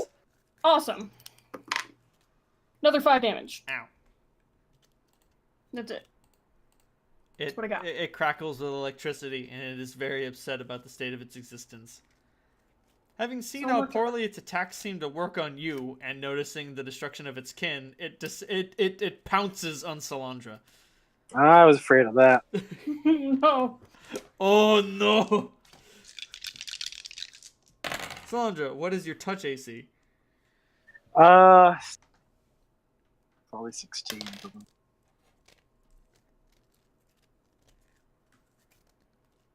Only 16? I think so. Yeah. Where the hell is my armor class? Oh, Jesus.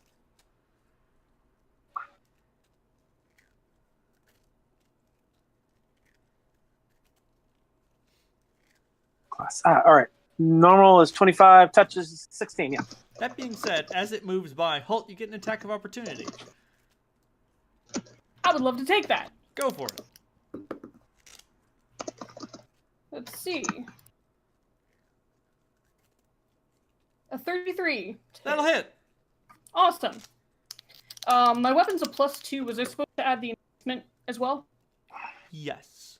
So you Awesome. did an additional 4 damage to it. Cool, so that's going to be another 5 damage. Nice. Wow. Okay. Salandra, what's your touch AC? 16. It touches you. Not shocking. You take 10 points of negative energy damage. Now make a fortitude save. Okay. 31.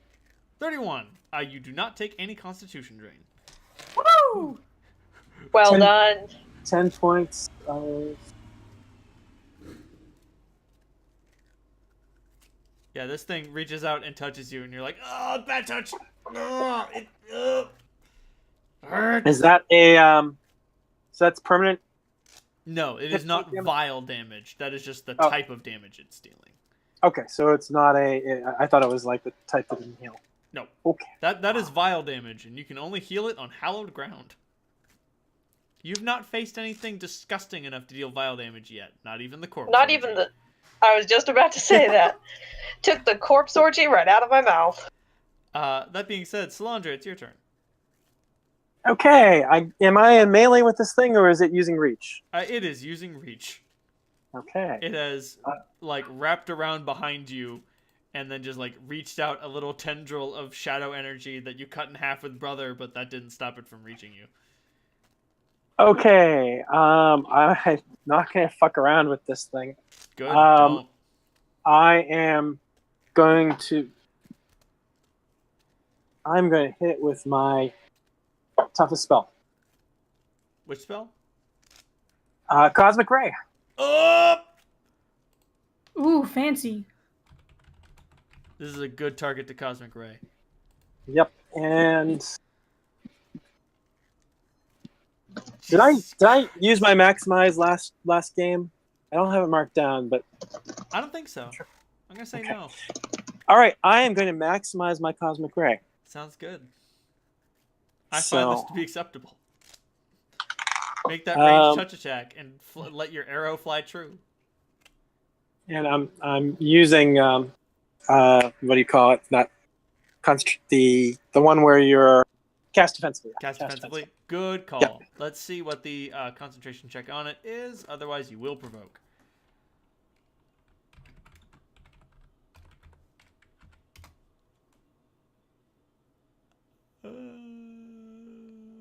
Casting on the defensive or while grappled. 15 plus double the spell level. So the DC is 25 on a caster level check. Okay. And so it's my roll plus the caster level, right? Yes. So that'd be Okay. Yeah, I made that handily 27. nice work. What do you mean handily? You succeeded by 2. Yeah. Well, Okay. And roll to hits. And the hits roll is my attacks that aren't with brother are.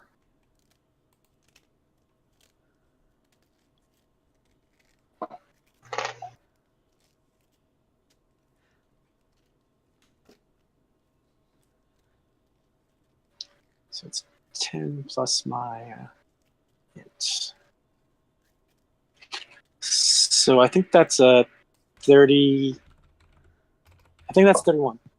Sounds good. You hit. Okay, and so all right, this is just a simple. Since it's maximized, this is a simple roll. 60 plus 24, 84 points of damage. It's not dead, Okay. but it would have to roll for massive damage if it weren't undead. You hit it with this ray that just fucking... It's like a beam battle from Dragon Ball Z. You just start pumping cosmic death energy into it, and it's like, ow, ow, ow, ow, please stop. Oh, God. This is awful. This is the worst. I imagine it's immune to being sickened and stuff. So. It is definitely immune to being sickened, but like the thing about the cosmic ray is that it just deals damage. The damage from cosmic ray is untyped. It just does damage, dude. I Just know. hurts. It's like when I saw that, I'd like, oh, that's useful. What kind of damage does it do? Space damage. Fuck. Clementine, it's your turn. This thing looks All pretty right. bad. I'm gonna bop him with the lightning again. Can it move quickly enough? Can the lightning move quickly enough? Yes. It has a speed of... it doesn't say. Range medium, 100 feet plus 10 feet per level. It has a fly speed of 20 feet with perfect maneuverability. Oh, with perfect maneuverability. Thank you. I just had to read a little The further. Dread Wraith has moved too far to be reached with the aggressive thundercloud.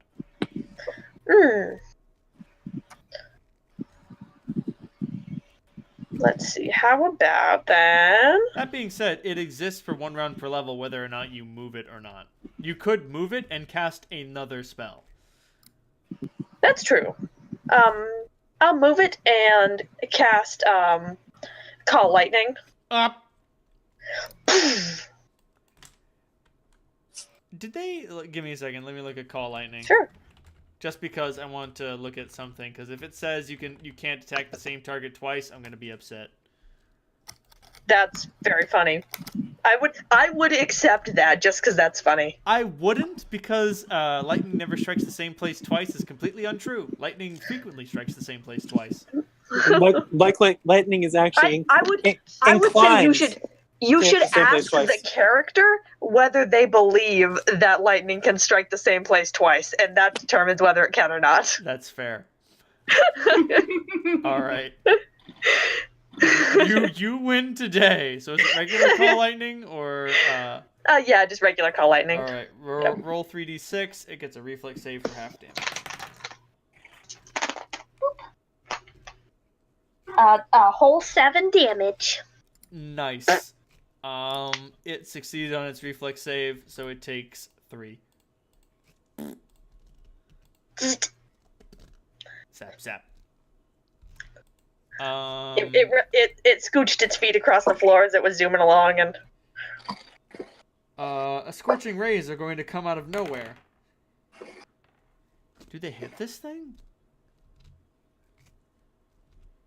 Poor McCavity meets something that it can't scorching ray. he's doing his best. It's so fast. He's been desiccated. It's okay. It's okay. That has oh shit. Never mind. Meat to beat, baby. Meat to fucking beat. Am I right? You're right. Hell yeah, when you right, you right. When I'm right, I'm right.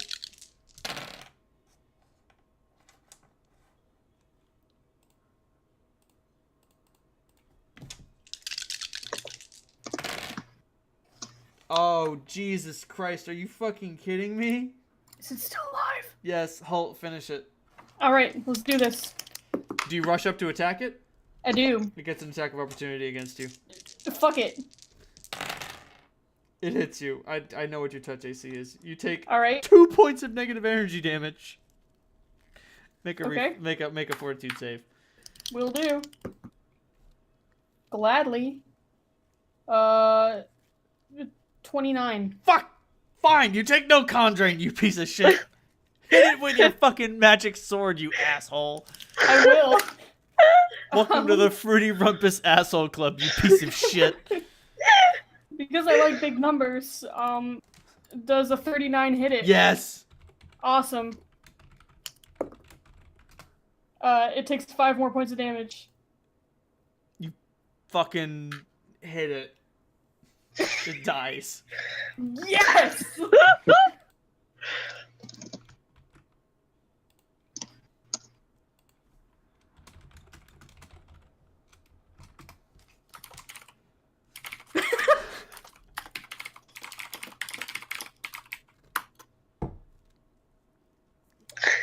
Nice!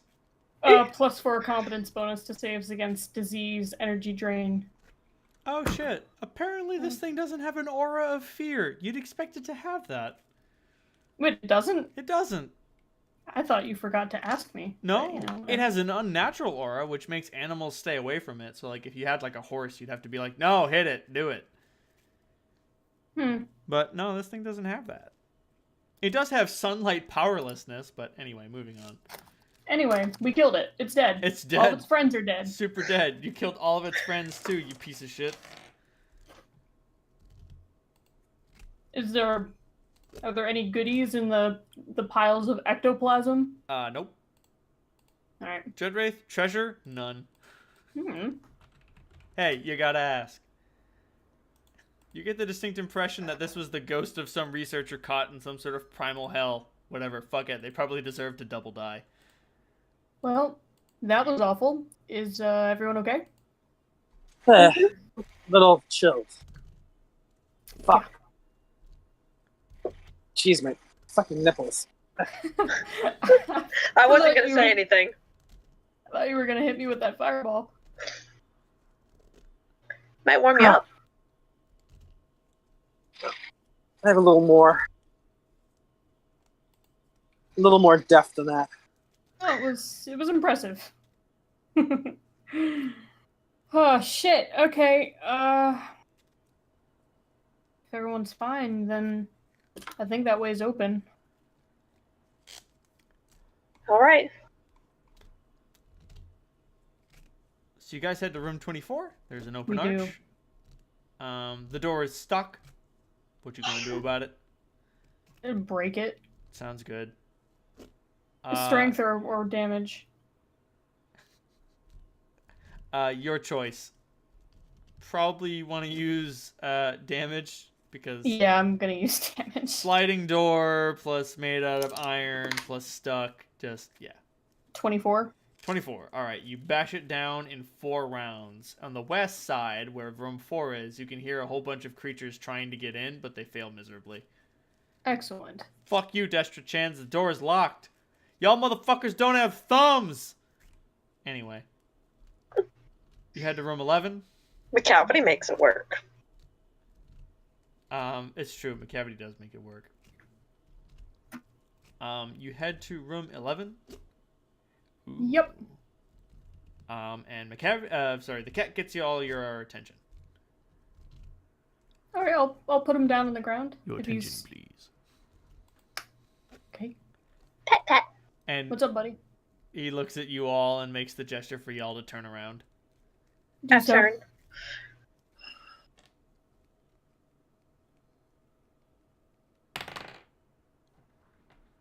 What's this disabled device? Is it high enough?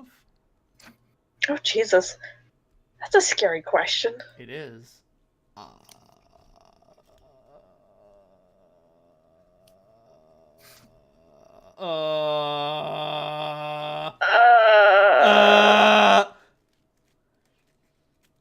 There's a magical explosion from the room. I turn around.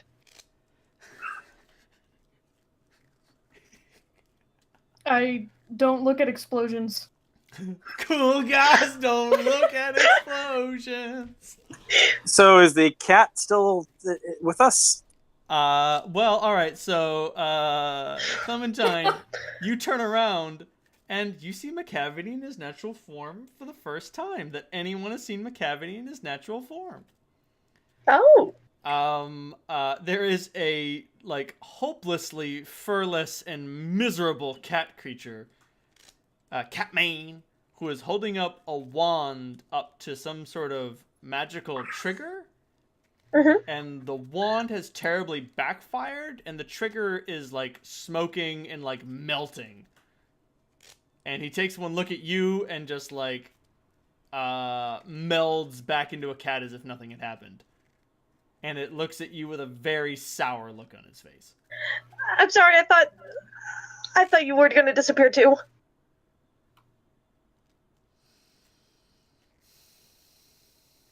I turn around. Is everything okay? There's the most furious cat you have ever seen, giving Clementine the stare down. Clementine is not looking at him. Or is doing the look away when you know a cat's mad at you and you're trying to tell it in kitty language. I'm sorry. He walks up to you and looks up at your face. Clem looks so fucking apologetic. He sort of bows his head down as if suggesting you should do the same. She does so. All right. What is your? Fuck it. You don't get defenses. Claws the shit out of your face.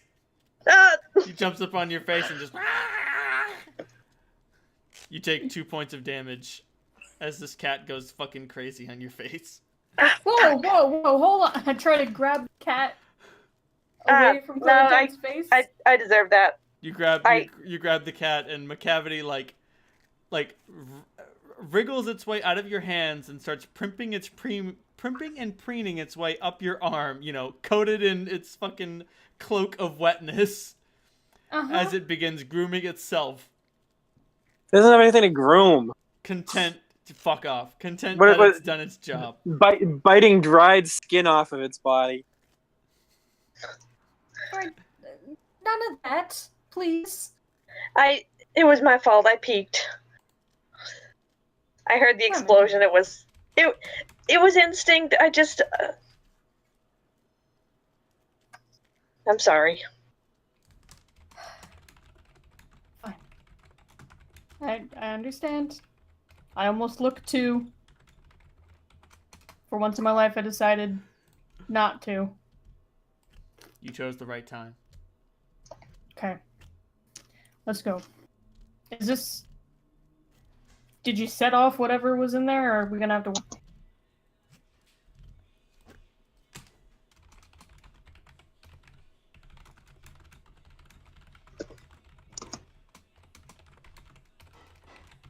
Holt's just talking to a fucking cat.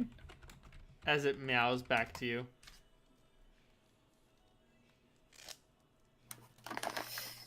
Okay. Sorry, bud. Just try to hang back. I don't want you to fall apart on us.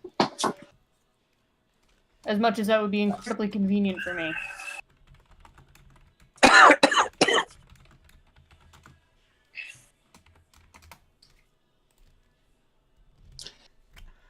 So as you guys enter the hallway leading to room 23... Halt. One question for you. What are Yeah? the conditions on using that toy of yours? He looks at you really confused. The fucking gun. Oh, Jakara? Yeah. This- How long does it take for you to activate? Can you use it right away, or does it take a while to warm up? If I want to do a particularly devastating shot, it takes me a while to aim. But it functions like a normal firearm otherwise. Not that I'm incredibly experienced with firearms. All right, just curious. I'm burning through my ranged abilities pretty quickly. Just so you're aware. Good to know. I'll sheath my sword and I'll take out the gun. I'm not completely done yet, but Oh, good of you to let me know. I don't think that you want to use this thing, but if you would like to make some sort of a core, I'm sure that she'd be open to that. Oh, huh. What do you know? Room 5 has more aboleths in it. Note to y'all. Good thing we're not going to room 5. Good thing you're fucking not going to room 5, am I right? So as you start walking through hallway I, the smell of sulfur fills your nostrils, as you notice the walls are emblazoned with glowing glyphs in a language that maybe one of you understands. I'm sorry. Probably not me. I didn't mean to throw them at you. I meant to throw them at everyone. Who wants to roll to try to understand glyphs?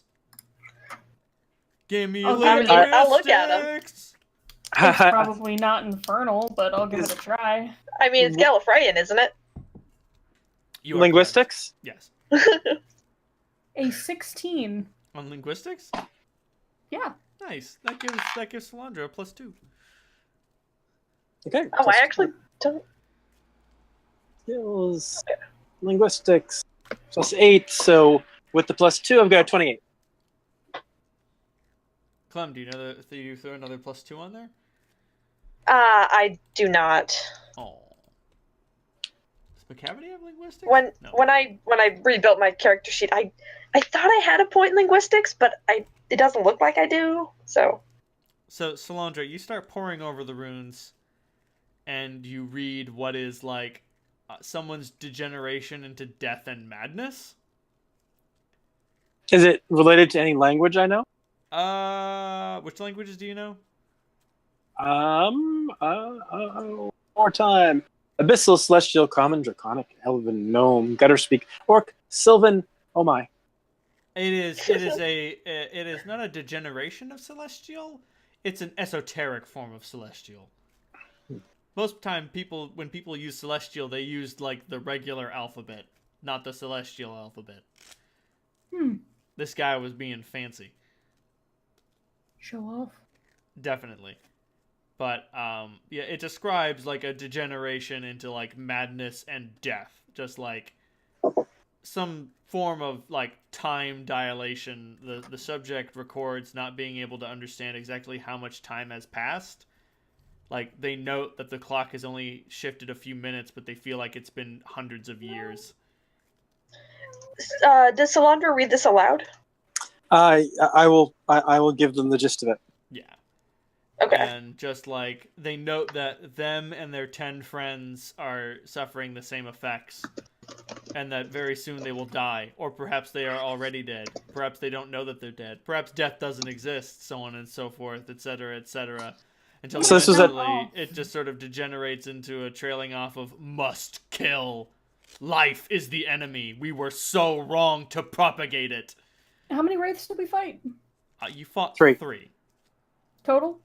Yes. Including the Dread Wraith? You had 2 lesser wraiths, 1 dread wraith. Okay. This implies 11 lesser wraiths. I'm gonna tell you straight up. Okay. Like, obviously, these creatures were not able to... perhaps they could congregate into a dread wraith? You're not really sure. Who has ranks in knowledge religion? I do. Not anymore.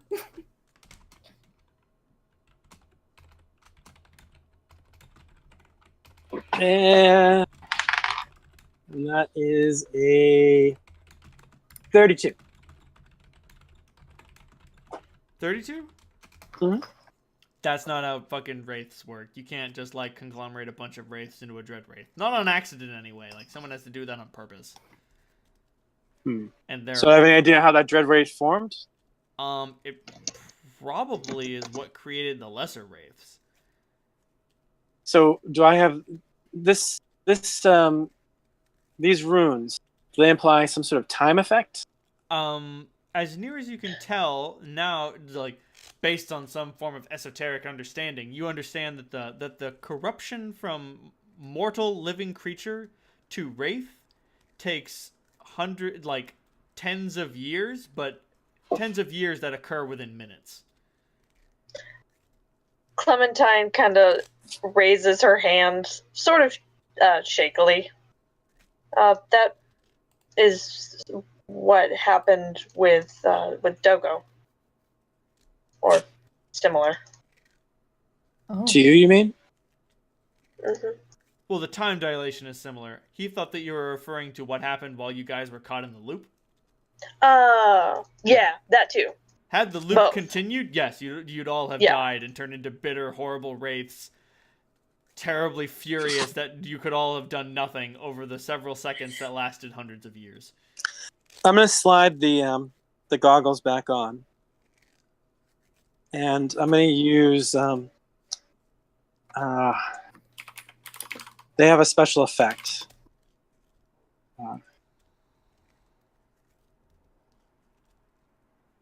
I'm trying to figure out if there's still an active time dilation type trap here. Is that... I missed a little bit of what you said. So is that what I'm thinking is going on? No, this is just like the... Oh, right. They mentioned that the defenses acted against them. I see. And triggered the death effect. It goes on to mention that damn thing is still running. God, it destroyed us. We have destroyed ourselves. So on and so forth. Life was a mistake. Death reigns supreme. All right, I'm going to be using the goggles to see if anything, if we're going to walk into anything. Like, the final line is, and to think we hesitated to die. We resisted the terrible scream. If only we had known, we'd have turned it on centuries ago. Jesus.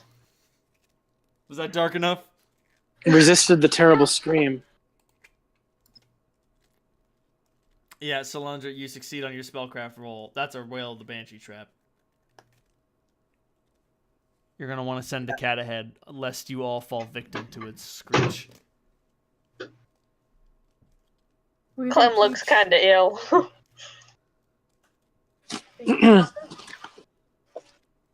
I tell him what he's up against, because that is not a trivial spell. That is a is a D&D thing, is a 9th level spell. So You damn right. Monster. He's just like putting his face in my face. Aw, he loves you. No, he wants me to feed him. It activates every round forever, Jesus. affecting multiple targets up to 17 creatures. Holy fuck, why?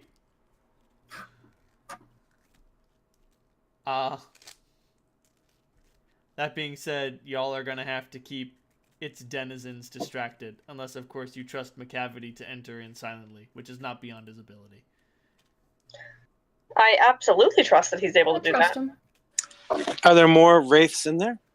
Yes, your understanding based on your translation of the runes is that there should be 11 wraiths within. 11 beyond what we've already seen, or 11 additional ones? 11 additional wraiths. Great. None of them describe an unearthly transformation into a dread wraith. But still, 11 wraiths, that's a lot of fucking wraiths. Sure is. We're talking 11 d6 points of constitution drain. I don't think I can resist all of that. Hey, interesting question. Sure. Yeah. Incorporeal creatures are vulnerable to magic, right? Nope. I mean not particularly. Well, what I mean is that they're not incorporeal to magical effects. Yes. So a black tentacles would be able to grapple them. I'm going to say no. Oh, okay. Because I was eyeing that as well. I'm going to put a hard kibosh on that. Ugh. Because the black tentacles are physical objects. Okay. Makes sense to me. Just know that when you go ethereal and I say, "Ha, you get ensnared by the black tentacles," you can be like, "No, bitch, that don't work." I've written this down. Right, so it is written, so it is law. It is known. It is known, Khaleesi. Also, remember, Whale of the Banshee Trap. That thing's range is long. Let me look that up. It's all creatures that can hear it up to... But does it affect undead? No. Didn't think so. Of course not. Why would it affect That'd be undead? too easy. That'd be too easy. The spell itself is a 40-foot radius. 25 plus 5 feet Oh, divided right, by per 2 two levels. So it'll levels. go out for 75 feet in a radius. It will affect... Let me look at this right, because if I do my math right... If this thing goes off, it will kill the scientists in room 8. Jesus. Let me double check my No math. pressure, McCavity.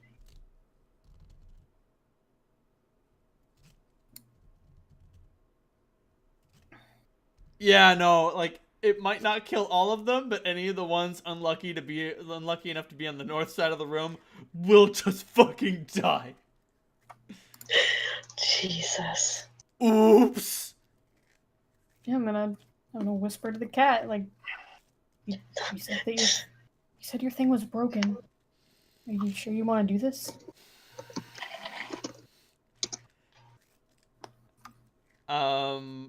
The cat So- shapeshifts into a cat man, and he's like, "All right, fuck it."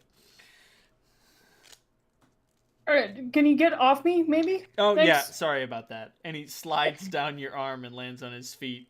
He's like, "Okay, yeah, fuck the deception. There's no time for that. It was funny and cute when I was dealing with like locked doors and scorching ray traps, but now's not the time for that shit.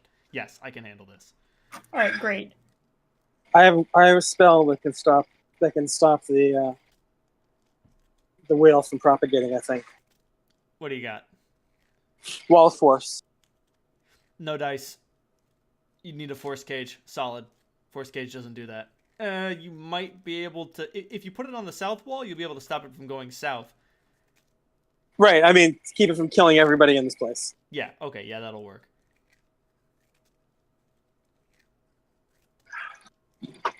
Just don't mess up. Well, now that I have hands, he says, holding up his hands, and these, he says, opening up his coat revealing what is Salandra, do you get wand envy easily?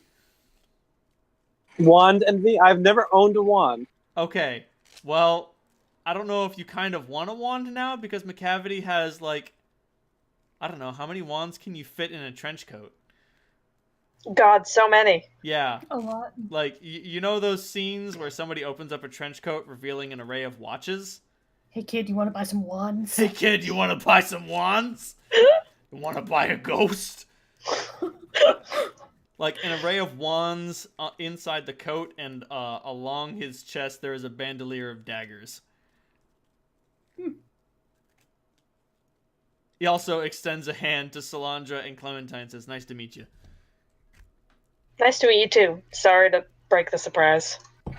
I'll shake hands with them. It's like I've been seeing you all fucking along. Yeah, but now I don't look like a weird fucking cat creature thing. Wait, so is he just a human shape now? Yes. But the aboleth slime is still having its effect, right? Yeah, it's all fucking him up. Is he human in appearance? No. No. He is Catman in appearance. Oh, okay. So he's still Catman. Okay. He's a fucking Neko. Oh god. Yeah. He Okay. is. Wait. Is he a Neko or is he a Khajiit? Like, let's get our. Okay. This Okay. is the image influencing like his appearance. Yep. Okay. So. Yeah. So the an unholy combination of the two. Yes. Got it. Cool. Oh, that and this one. Oh man, the site can't be reached. Fuck you, Photo Bucket. Fuck off, Photo Bucket. Yeah, big claws, big fangs, lots of fur. Cool. Ugh. With a description matching like the rhymes of the story. Gotcha. Oh god. Occasionally in the World Bazaar, you will occasionally find a wanted sign labeled such as this. McCavity, wanted for everything. I've got to say, I'm a big fan. I'm a moderate fan of Rick and Morty, but when they captured Rick and sent him to super jail, and someone else asked him, "What are you in for?" I totally called that he was gonna say everything. Everything. And then he said everything, and I was like, "Yup, you damn right you are." In any event, he picks up a wand, gestures to himself, disappears.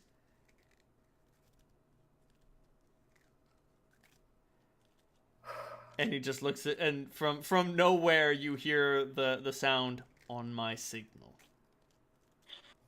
I have one more fireball left, just a normal one. It won't be enough to kill them probably, but We can take a few.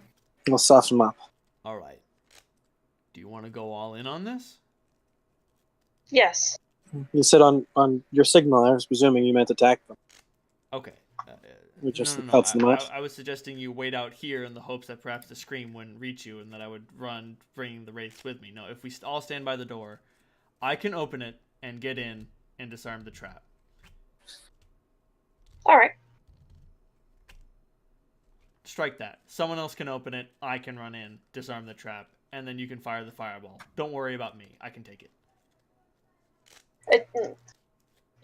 All right. Let's do that then. Give me a minute. Yeah. Nothing happens except you all start getting you all start becoming the subject of magical effects. Do any of you resist? Nope. All right, they won't be able to see us until we strike. Follow me. I'm also casting shield on myself. Hey, shield. It works against wraiths. Yep. All right. So you guys approach the door. Clem, do you push it a button? I pushed the button. You push the button. Yep, there are 11 of those fuckers inside. At which point, McCavity makes a mad dash for the center. What is the DC on a disarm Whale of the Banshee trap?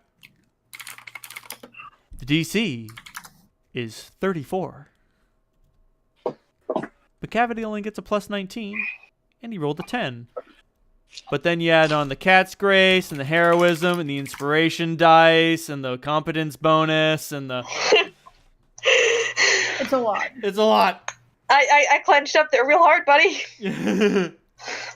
It's like, he wouldn't. He wouldn't. At which point, Halt, a sudden realization overcomes you. Okay. That's why he always gets away. If you had 100 wands of every possible spell you could ever possibly need, at that point, the only thing holding you back is remembering which wand goes in which pocket. Huh. Genius. That being said, you've got to ask. You know he's not capable of making them. Who's supplying this demon? The trap fails to go off. At which point, Solandra, throw your fireball. Solandra throws her fireball. I'm gonna throw in my fireball. Trying to get all of the wraiths if I can. The room is not large enough for the wraiths to have any place to hide. Okay. That sounded like a goodly amount of dice. Sure did. Just 10. Just 10. Just 10. Do I have another D8? That's a 39. 39? Yep. Oh shit, these boys are all fucked up. Alright, McCavity makes his reflex save. What's the DC on this? 20. Fucking child's play. You don't hear McCavity screeching in the face of awful, awful pain. That being said, you do hear a bunch of wraiths burning.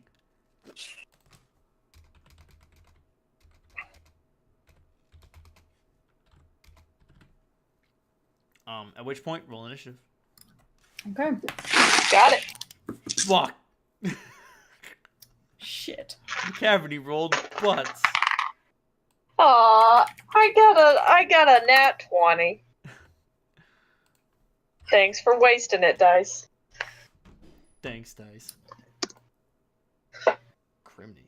That's like the first time Clementine's had a higher initiative than Solandra. Right? Would you roll like a 6? No, 12.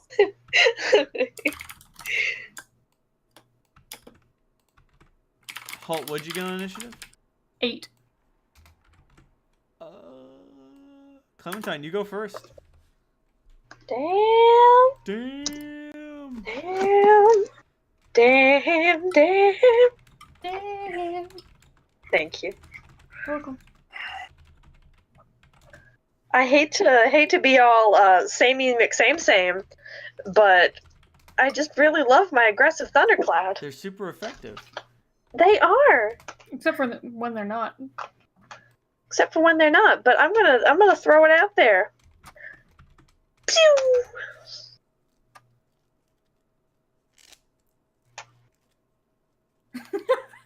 I love her so much. Jesus Christ.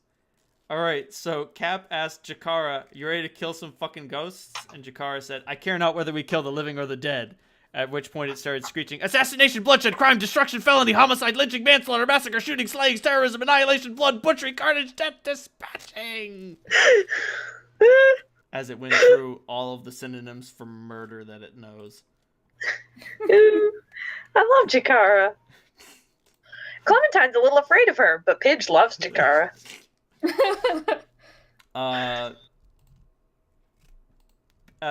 Just roll damage. I don't know if any of these things can roll high enough on a reflex save to resist. Okay. Okay.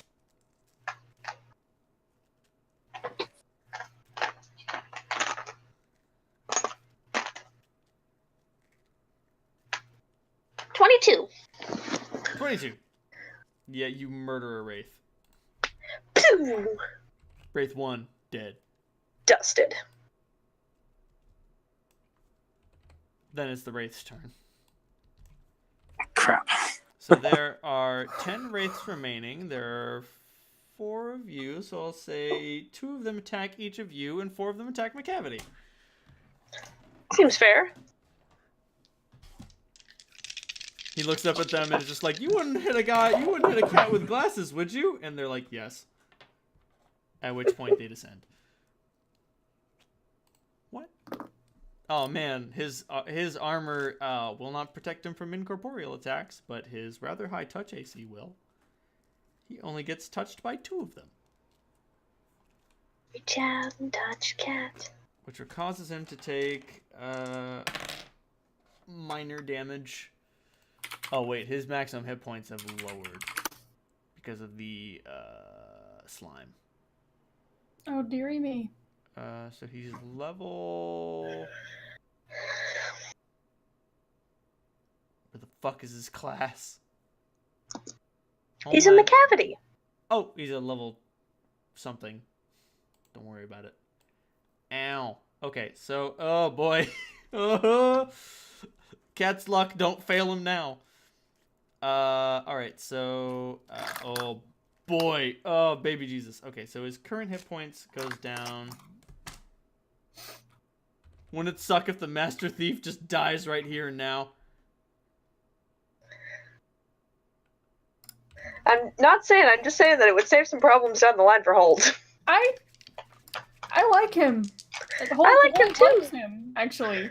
I like him too. Alright, let me look up what Cat's luck does. I've become attached. That's because you named him. I didn't actually. My paramour did. Fair.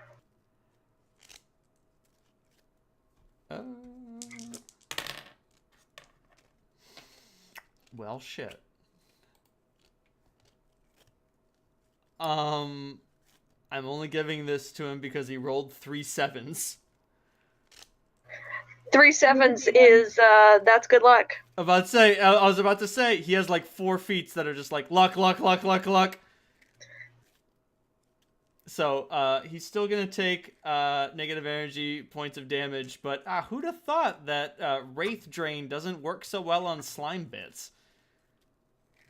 That makes sense. As he gets tickled right in the slime, and he's like, this is the worst pain! Oh, God! As he writhes terribly on the floor. Slandra, it's your turn. Okay. Did these things attack me? Oh, right. I'm sorry. I forgot about the other attacks. Yeah, I kind of feel bad about mentioning it, but, you know. Colt, your touch AC is too high. You don't get hit by any of them. Jesus Christ, Clementine, your touch AC is Wait, also seriously? too high. Yeah, they just miss. They just start flopping all around you. They only get a +6 to hit. Wow, they rolled garbage. Yeah, no, I got a 1, a 5, a 3, a 5. Slandra, what's your touch AC? Because I think they're gonna miss you 20. too. Yeah, no, they miss you. They miss everyone.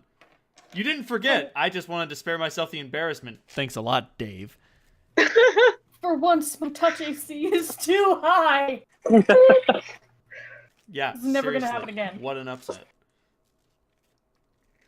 That being said, Slandra, it's your turn. Oh yeah, now there are wraiths everywhere. Cool. All right. I will.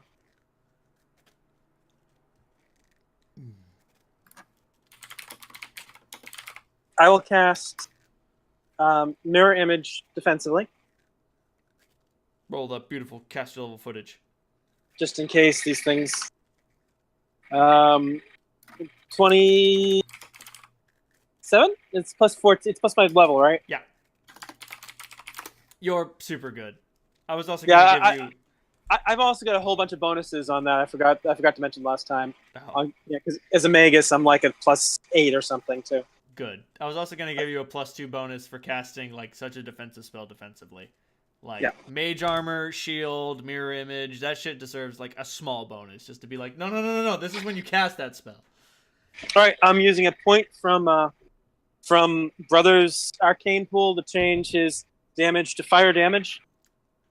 And Yeah, I'm not going to bother with anything else. I think that I should be in pretty good shape with that. And I will attack them. What is their armor class? It's a number. Roll. Just tell it, and I'll tell you if you get above it. It's not high. I didn't think so. The only reason why I was asking is because of the. I think your attack bonus is greater than its armor class. Right, I have two attacks, so it's the second one that's in question. Plus 21, plus 16. Yeah, no, you will only miss it on a 2. All right, and woo, interesting. So I did roll a 4, so but that's a hit. Great. That's a hit. It still counts. All right, you murder 2 wraiths. You can't roll low enough damage. I don't want to be that guy, but like literally, you cannot roll low enough.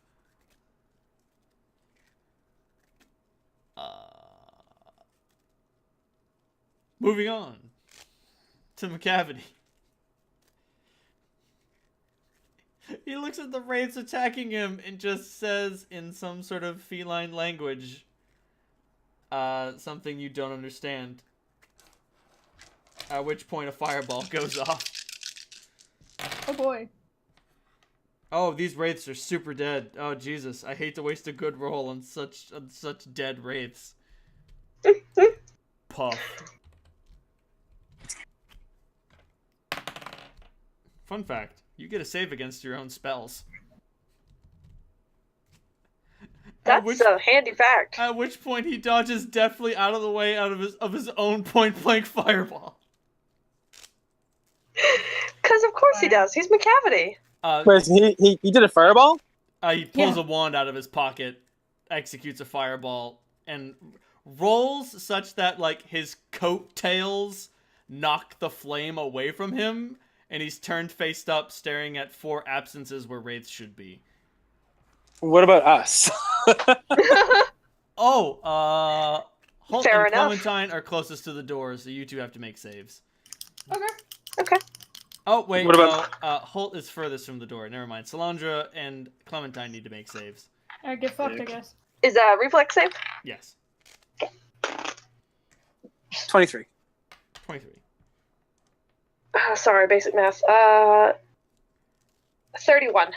Those are both enough. So you only take half of 26, which is 13 damage. 13 damage. Got it. In which case, the wraiths that you are fighting also take this damage. Which means, Clementine, the wraiths that are fighting you also get destroyed. Which means that only the wraiths that Holt are fighting remain. Alright.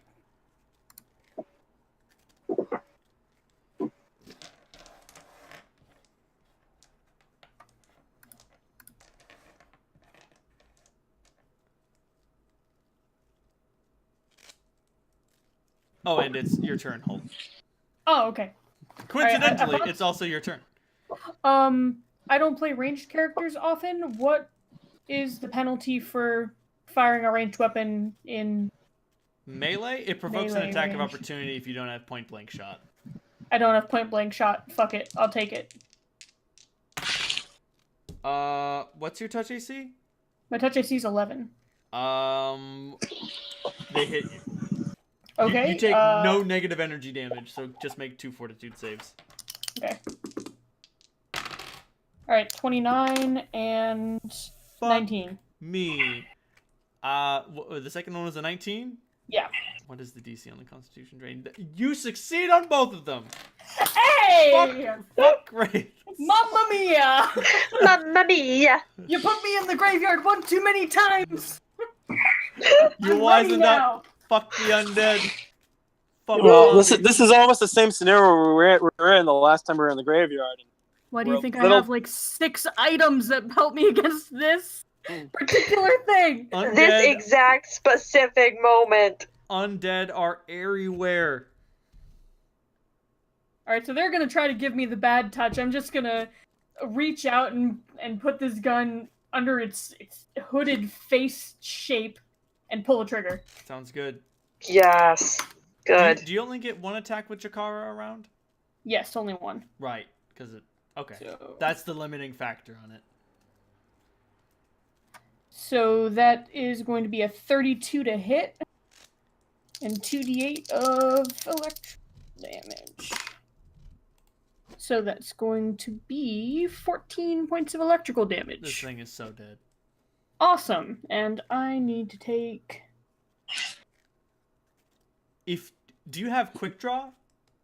Not yet. Okay, if you had quick draw and wanted to be a fucking maniac.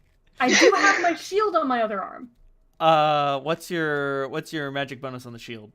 +2. Do you have shield bashing feats? I do. Okay, if you wanted to be a true maniac, you could take out your sword and fucking sword and gun things like a fucking moron.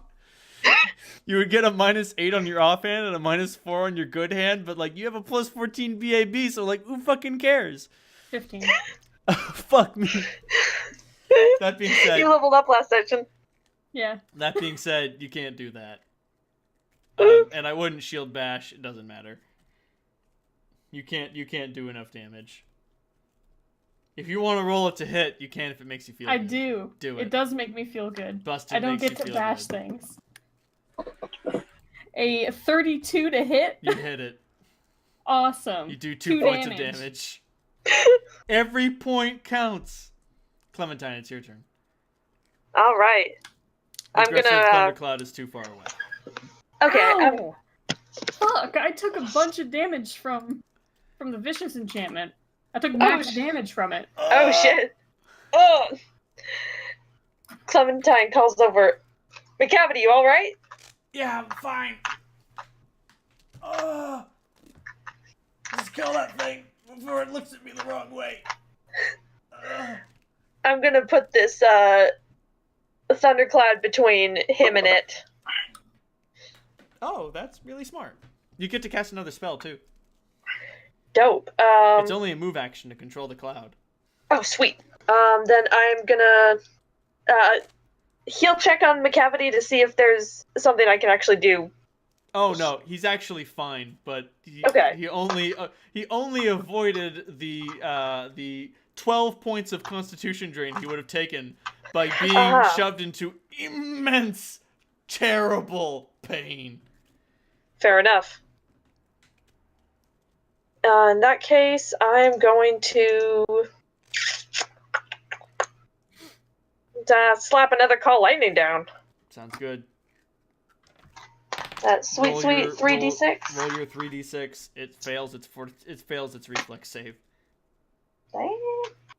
14 damage. It's Pew! sap.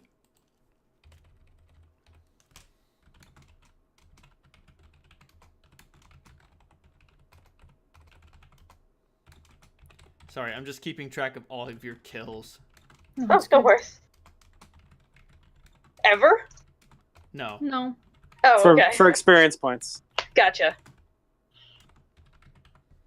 Because you've also disarmed 2 level 9 traps, and those give experience points. Ah, nice. Thanks, McCavity. He flashes you a thumbs up, and he's like, "Oh God, I think I need mouth to mouth." Too bad Toby's not here. Ouch! Can't blame a guy for trying. He says as he kips up. Ah, fuck. It appears that the wraiths were congregating around some sort of very cold cylinder. It's doing that dry ice thing where it produces fog. Ooh, cold. That's what we need. The cooling tank, the something. Yeah, Fancy the cold thing. Oh wait, don't you guys still have cold resistance? I have We a do. fuck ton. 10. We all got 10. 20. Let's say Holt has more. Holt has lots. Holt, you're gonna want to grab that. Yeah, I'll grab that. Oh Christ, this thing feels uncomfortable. Not bad, just uncomfortable. If someone else were holding it, like McCavity or say Clementine, they'd be freezing to death. It only deals 3d6 points of cold damage per round. But since 3d6 can never overcome 20, So Solandra's looking a little scorched and a little drained. This is a note. Heal check on Solandra. She's not bad off, but she's a little scorched and a little drained. Who wouldn't say no to a healing spell? Wouldn't say no to a healing spell. All right. I'm gonna pop on a cure moderate wounds.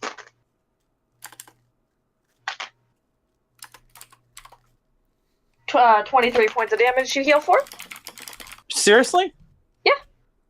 That's exactly what I needed. Hell yeah. Hey! When the heal spell heals just right. Yeah.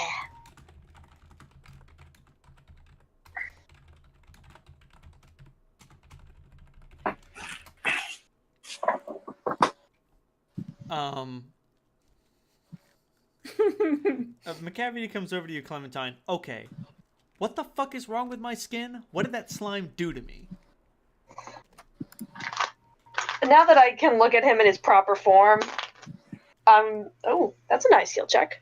So I got a 37 on my heal check. You understand that as a dermatological disease, the slime causes an unnatural reaction in response to anything, in response to skin of anything that doesn't live underwater.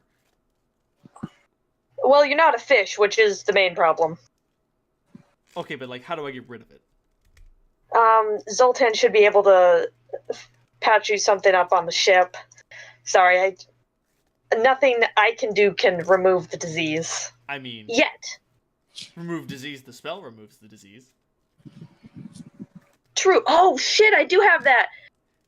Except I didn't prepare it. So right. I'm just going to not tell McCavity that I do have it. I just can't do it. He's like, is there a spell I can cast? Yes. It's, remove disease. Oh, that's all? You got one of those in there? He opens up his coat. Of course I have remove disease in here. And he waves the wand on himself and all of his fur grows back. Oh, that's so smart. How do you keep track of them all? Memorization. Oh, fair enough. This guy's a professional. You've got to understand. My family and I have been doing this for decades. I didn't know you had a family. Oh. Did you think I was just sprung fully formed from the aether? I mean, it happens. To cause mayhem, sow discord, and steal from the guilty? So do you use some sort of marking on them so that you can touch and recognize them by touch? Or do you have to look at them?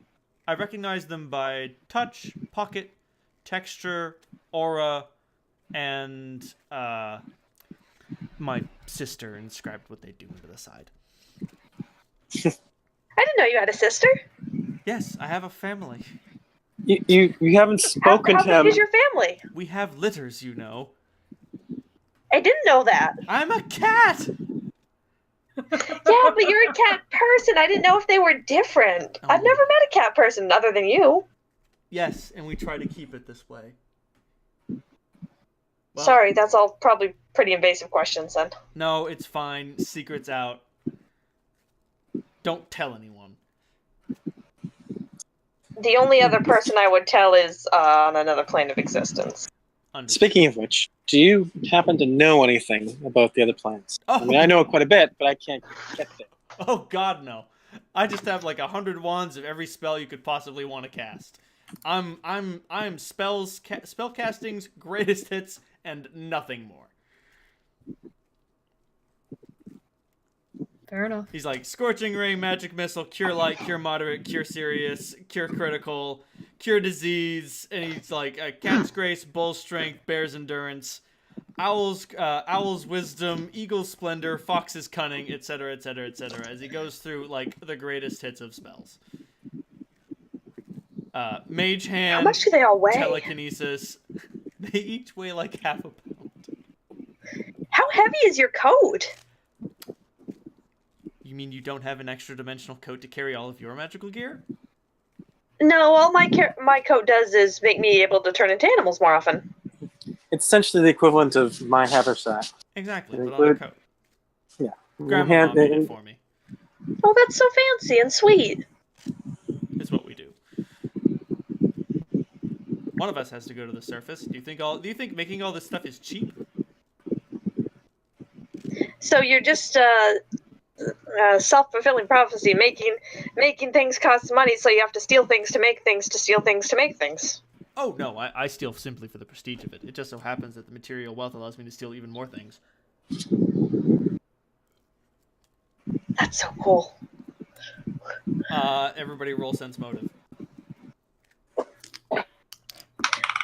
I don't bother. Clementine believes him.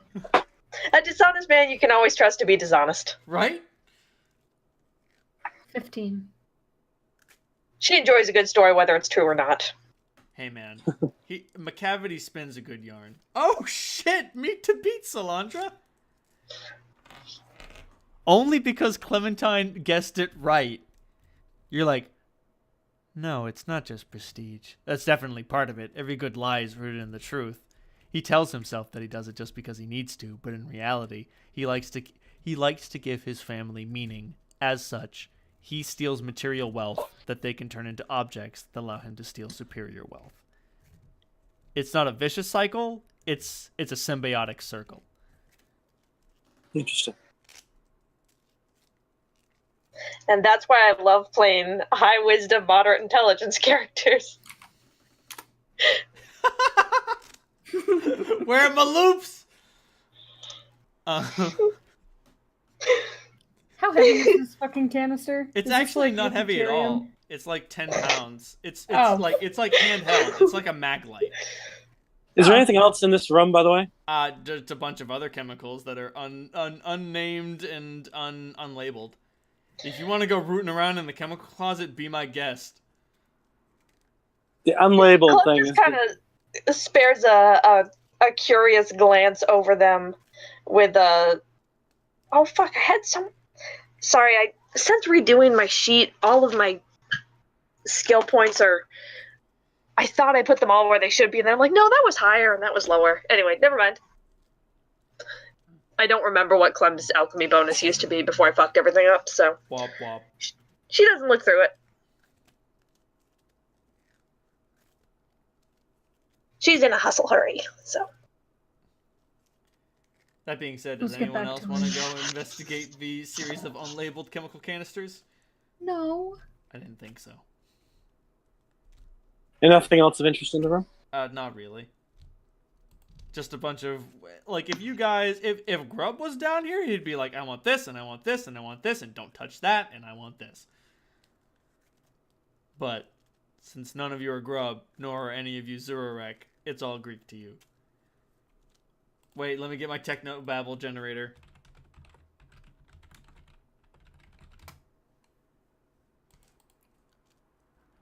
Oh man, if only you guys could recognize the Teflon crystals, hyperwave pulse chambers, and nanobrain phase converters, you guys would be golden. But so far, all you see is round thing, square thing, glowing thing, smelly thing. God, there's so many smelly things. Fuck, which one's which? They all smell so bad. It honestly smells awful in there. Do our communicators have the ones that we use to talk to Grub? Do they have like a camera function on them? Fuck no. We're talking like bare bones of, you know what? Let me look up the Star Trek communicator because that's what you have. Original Star Trek communicator. You have one of these. A tricorder? You wish you had a tricorder. You I wish I had a tricorder. Oh, yeah. You fucking flick that thing open and it has one channel. Grub. That's all we need. And like, okay, so like if Clem, Holt, and Salandra, if you all open your communicators, you can all hear what each other is saying over your communicators. It's a mess. It's a party line. It's a party line. But we can't use it to talk to each other. Like, I can't call Holt on his communicator. I mean, if you both happen to open your communicators at the same time, yes. And if they worked, given that we're talking about Holt and Clementine. Right. Exactly, that's a big if. If you guys don't get, if your gremlins don't get in there. It's got like 2 buttons. How can I fuck that up? Alright, I just pressed both buttons and, oh fuck, it's smoking. Christ, what did I do? I unpressed them. Bruh, you can't unpress a button. I'm doing it. Alright. Do you guys head back to room Yep. 8? Okay. You guys head back to room 8 without incident. When you guys get back to room 19, McAvaney says, don't mind me, I'm just gonna... And then he just, like, transforms into a cat right in front of your eyes. Fucking McGonagall style. Is it weird if I still pat your head? He shakes his head. I pat his head. Is it weird if we see him cleaning his groin? Only for you. It's not weird unless you make it weird. Don't make it weird, Solandra. Exactly. Why are you making it weird, man? I wish I was that flexible. Did I say that out loud? Did I say the out loud thing in my head and the in my head thing out loud? But, yeah, like, you can expect McCavity to have a wand of basically every boring spell. Very handy. Yes, very handy, not, like, particularly powerfully useful. Pardon me, every boring spell under level 4. Gotcha. Plus An important telekinesis. distinction. Plus telekinesis. That Which one... is, out of all his wands, where Solandra heard that one and perked up. That's a good spell. It's a good spell, but, like, when he showed it to you, that wand clearly looked worse for wear. Like, that one, it's a little busted. Like, it was probably... Whoever made it was clearly, like, pushing themselves to the brink of their ability. To be like, nah, man, I can make a telekinesis wand. I can do it! Okay, yes, technically. It functions. Most of the time. Although McCavity would say, it always works when I need it! Of course, that's obviously confirmation bias. Yes, and you only need it if it happens to have worked. If it doesn't work, you must not have needed it. Right? Anyway, you guys get back to room 8. So I actually still have a magic missile, a intensified snowball, and a scorching ray left for range. So Ooh, my. not completely out. Intensified snowball. I love snowball. I can't believe that's a fucking spell that exists. I also can't believe that it's so fucking powerful. I know. Anyway. I mean, it is oddly enough, it is a 10-6 range touch attack. So boom. Good lord. So I don't have any intensified acid snowballs anymore. The scientists get to work. And before long, they fix the teleporter. It looks pretty shitty. Like, it's not phasing in and out, but, like, this is not something you would want to rely on in anything except a dire emergency, which you're in the middle of. Would Grub be able to do any better? Probably not. He's a genius, but these are also geniuses. Yeah. Well, I don't have any knowledge of technology, but I understand the dimensional and arcane side of it. Anything that I can contribute to help? Go for it. Roll knowledge arcane.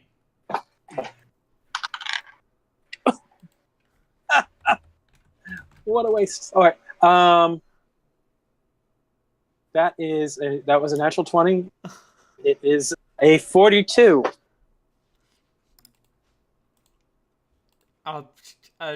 You do good.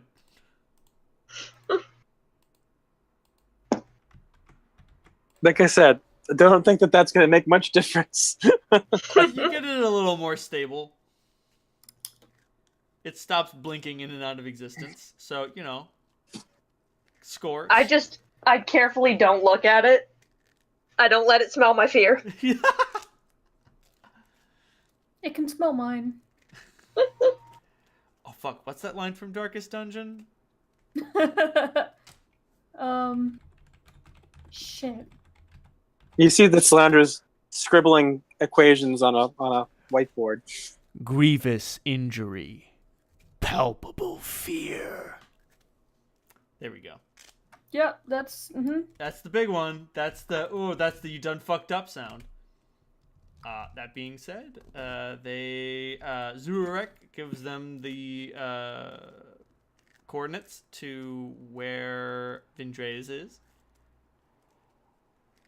The portal opens, and Vindres, Let's make sure we have enough room in here. There's a bunch of people coming through. If you guys, it's gonna be tricky. All right, so if you guys, actually, room 8 is huge. yeah. You guys will be able to cram like the 200 some odd survivors. Like it's 90 feet by 90 feet, so you can fit like 180 people in there. Oh, cool. So and more. Make sure we don't want to cram them right by the gate. Right. Don't want to get stacked inside of people. And then you could like move them out into the halls toward room 19. So long as they don't go toward room 14 or room 12, they should be fine. Anyone like Daskius? Here, special room.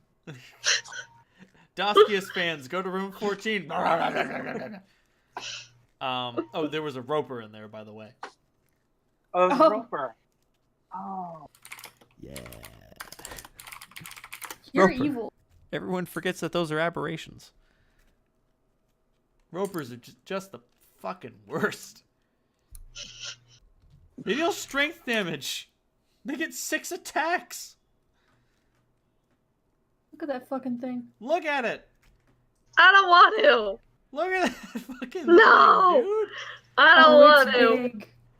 And like, if it plays its cards right, it can pretend to be a stalagmite or a stalactite. Jesus. Incredible. Plus 26 on stealth in stony or icy areas. Oh, I hate it. Yeah. So- That's so mean. There's I'm a little looking bit of at it. there's some 5th edition lore that a Roper is actually the mature form of a piercer. Is that also in Pathfinder? I don't know. No idea. Interesting.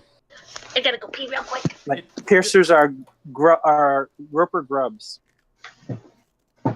Thanks, I hate it. Ugh. They often congregate in small clusters, particularly interested in the philosophy of life and death and the finer points of the more cruel and sinister religions of the world. A roper can talk or argue for hours with those that initially sought merely to eat. Stories speak of particularly skilled debaters and philosophers who have been kept for days or even years as pets or conversational companions by roper clusters. But in the end, if such pets don't eventually escape, a roper's appetite always wins out over its intellectual curiosity, especially in cases where pets are constantly outmaneuvering their keeper's wits and patience. Because a roper has an intelligence of 13 and a wisdom of 16 for some fucking reason, and a plus 13 in knowledge religion. Interesting. That being said, if you don't speak Aklo or gutter speak, it'll just eat you. Doesn't give a fuck. I'm back. Anyway, so the people come in, and then they set the coordinates for Grub's Tower, and then the people leave. And by the end of it, it's just Zurek and Vindres. And she looks to all of you and says, I can't thank you much. I cannot thank you enough. You've given my people a new lease on life.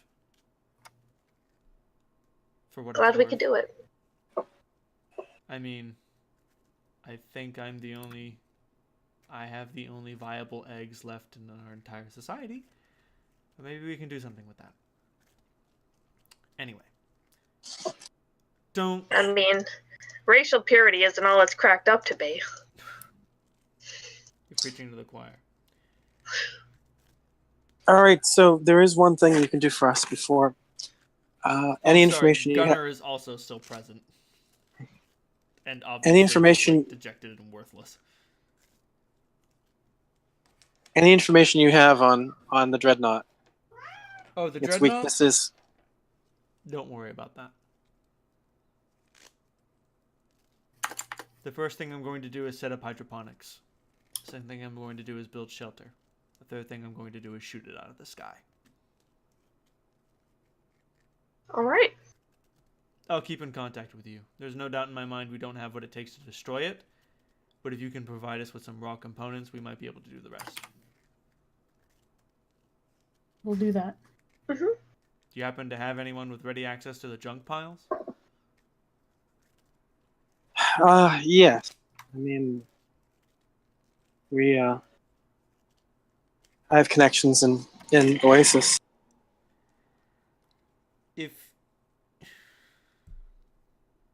If you could leverage those assets, that'd be great. I doubt that they'd want to help us, but I mean, do whatever But they you don't know need won't to. hurt them.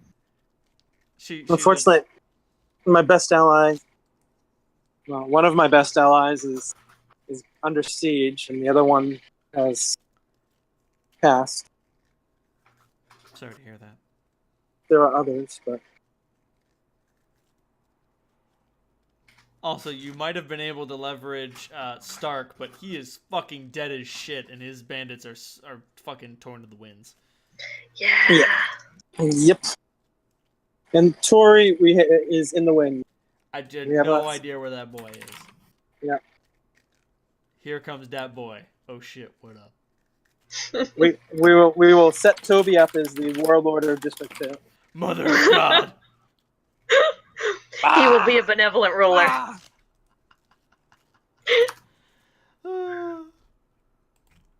Headbutt anyone who gets smart with him.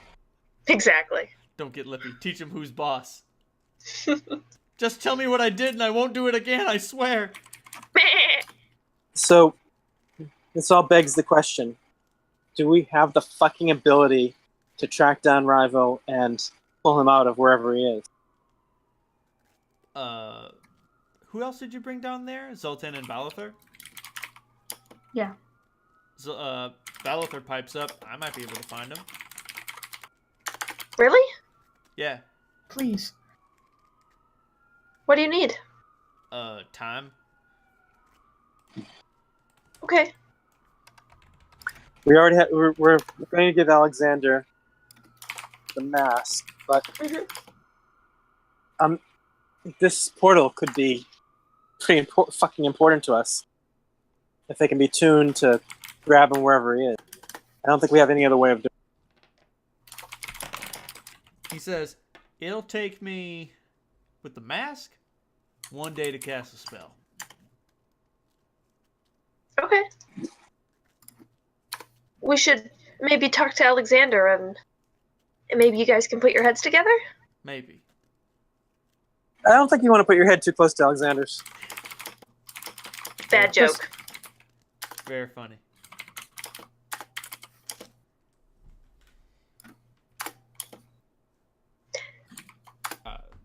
Clementine kind of rubs your arm when you say that. Vidra says, I think we should probably depart. I don't know how long the gate will remain stable. Would we be able to tune this fucking thing to grab Rival from wherever he is, even if it's the last thing it does? No, it can't. Don't try. It's not fit for planar travel. You could bring anything through. So we should probably destroy it after you're through. That's probably a good idea. But could the raw materials be changed to? If you're a techmaturgical genius and you have a couple of years, yes. I don't have years. Not right now. Even Rival is not suited to survive the astral plane for years. I don't know. He's got a big hammer. And a mean attitude. Doesn't the astral plane not have oxygen? It does in some places. Minor detail. Minor detail. Listen, we've all seen The Martian. He can hold his breath for a really long time. Not God, that years. con score. That being said, she rushes over to Holt, gives you a big hug and a big kiss. Good. We'll meet again. Of course. Please don't die. Oh, hey, weren't we going to remove the damn thing from Holt's throat before you left? I thought there was something down here that you thought could do the trick. We'll do it another time. It's fine. Zoltan says, I'm telling you, just give me a shot.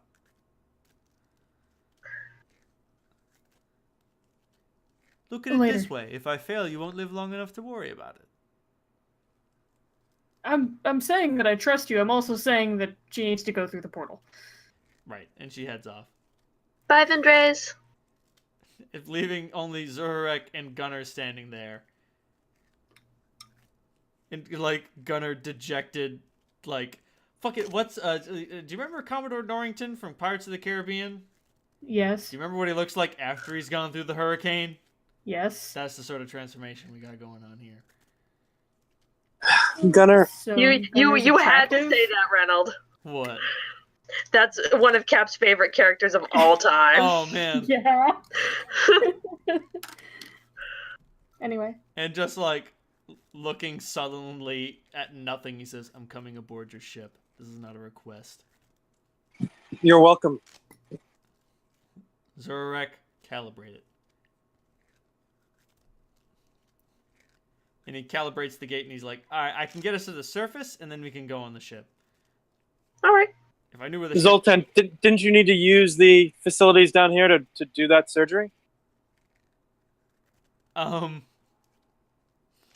He looks at the three of you and he looks like, and he just says, you smell like aboleth slime and wraith magic. I'd prefer a more stable operating center. Wherever Right. you're most comfortable. Anything we can loot that would be helpful. Maybe There was a storeroom with chemicals. Maybe, I don't know. I wouldn't risk it. Right. Seriously, it's fine. Now that I know that such a thing exists, I can work with Grub to, I don't know, try to fabricate some tools for it. Okay. All right. We've done all we can. And the cat is like playing with Cheech is playing with something on the floor. Okay. It is a busted, crackling, and sizzling wand.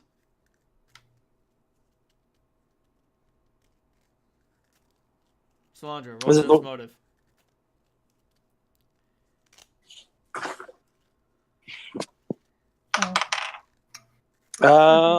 20. 27. It's a pity innuendo is no longer a skill. You look at it. You succeed on your spellcraft roll. It is a Scorching Ray wand. You succeed on another spellcraft roll. This wand is very unstable. You succeed on your sense motive roll. Oh, if you guys go through the gate and chuck this thing back through the gate when you leave, when it hits the ground, it'll fucking explode, sending Scorching Ray energy all over the place. That should do the trick. Good work, Cat. He winks with his left eye and then winks with his right. All right. We will do that. Use the portal to get back up to the surface. And throw the explosive back behind us. Sounds good. Because the gate is contingent, because like the blast is contingent on the gate, you don't get singed at all. The gate just sort of sputters out of existence. And then you guys get teleported aboard the ship. Dungeon complete.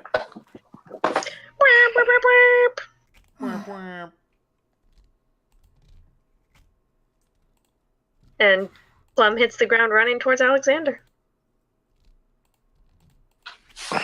Talk amongst yourselves. I'm calculating XP. Sounds good. You two talk among yourselves, because Clementine ain't there. I'm just gonna use my devil stamina for the day and heal a bit. Now, if I had memorized...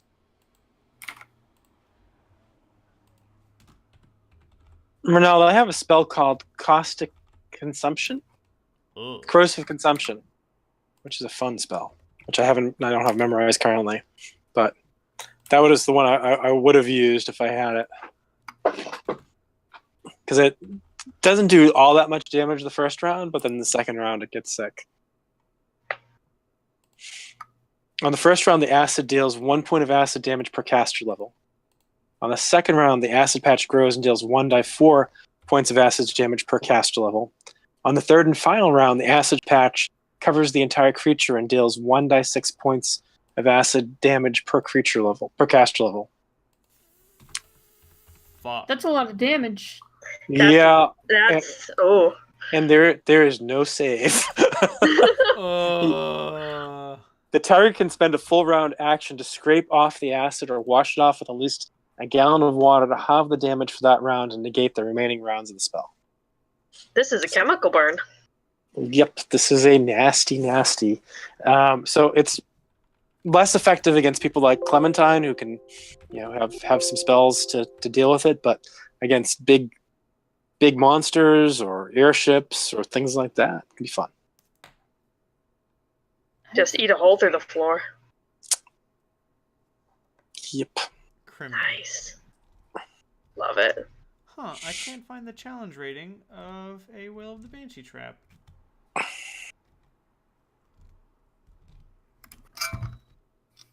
That was almost a disaster. Wailing Maidens. No, that's not it. Necromantic Death Trap? That sounds about right. Close enough. No. I'm just gonna count it as a Necromantic Death Trap. This forum says it's a CR 10. Okay.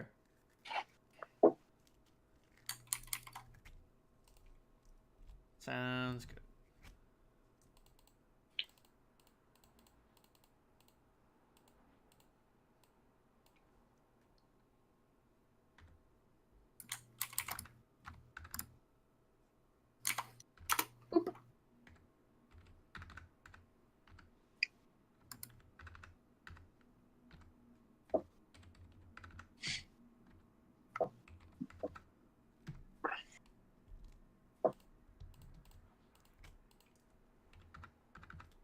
So I thought it was appropriate that I picked up Cosmic Ray as one of my free spells for going up a level, and it was right after we visited the our bug friends. Oh, Nice. that's awesome. That's very cool. Just behind the scenes, it's just like, I have learned. That's so good. I love having like little meta reasons for stuff like that. Alright, cool. Plus 43,100.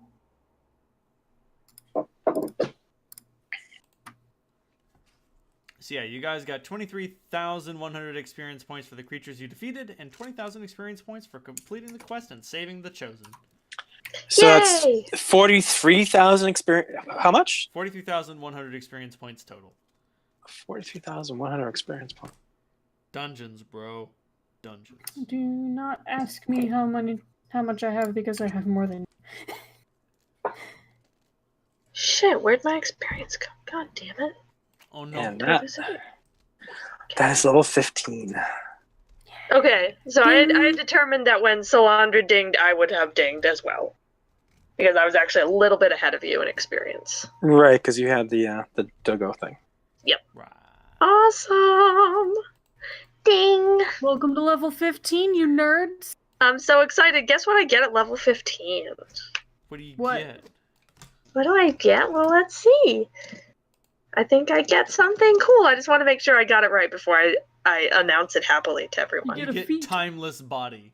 That's what it is. Congratulations. You get older, but you don't feel older. I also get my very baby's first 8th level spell. Oh. Yay. Wow. Awesome. Including I'm such so spells hyped. as Finger of Death, Earthquake, Reverse Gravity, Sunburst, and Wall of Lava. Offensive power going up. Mm-hmm. Wandering Weather. Control weather in a large area that moves with you. Wall of Lava. Wall damages foes that try to enter. Periodically launches lava at nearby targets. Just, if you want, here's some lava. If you wanted some lava, go for it. Here it is. That's for you. Curse of Night. Curse an area with With eternal night. It's like, Fuck. I don't think the sun should shine anymore here. You lost your sun privileges. We lost our what privileges? You heard me. Like, Wall of Lava is a 250-foot long wall of lava. Sometimes things just can't go places. You're not allowed. You're not allowed in there. Pool's closed. Pool's closed due to lava. Fuck. Alright, did everybody have fun? Yes. Yes. Sorry about Thank putting you. sorry about putting a kibosh on the surgery. I was like, nah, fuck it, we're done. We don't have enough time tonight. It's not That's for just a next matter time. of tonight. It's a sometimes food. Yeah. But yeah, no, seriously. You guys have unlocked the ability to create like a chosen anti-air cannon. I've got things that I want to do in time for In time for what? when I get to have some time with Zoltan. Oh boy. Do you want graphs? He could supply you with graphs. So one of No, he's got a different plan. Oh boy. so my new Remember that thing you warned me not to do? No. There are You so many gotta- things that I've warned you not to do, it's impossible for you to remember what you're talking about. It's in regards to Zoltan. Get turned into a vampire? No. Fuck him? Yeah. Yep. Why It's are on the you, to-do list. why are you trying to seduce the vampire? Why not?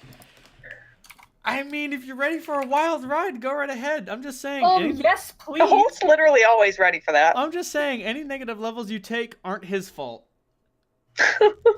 They'll come back. They will.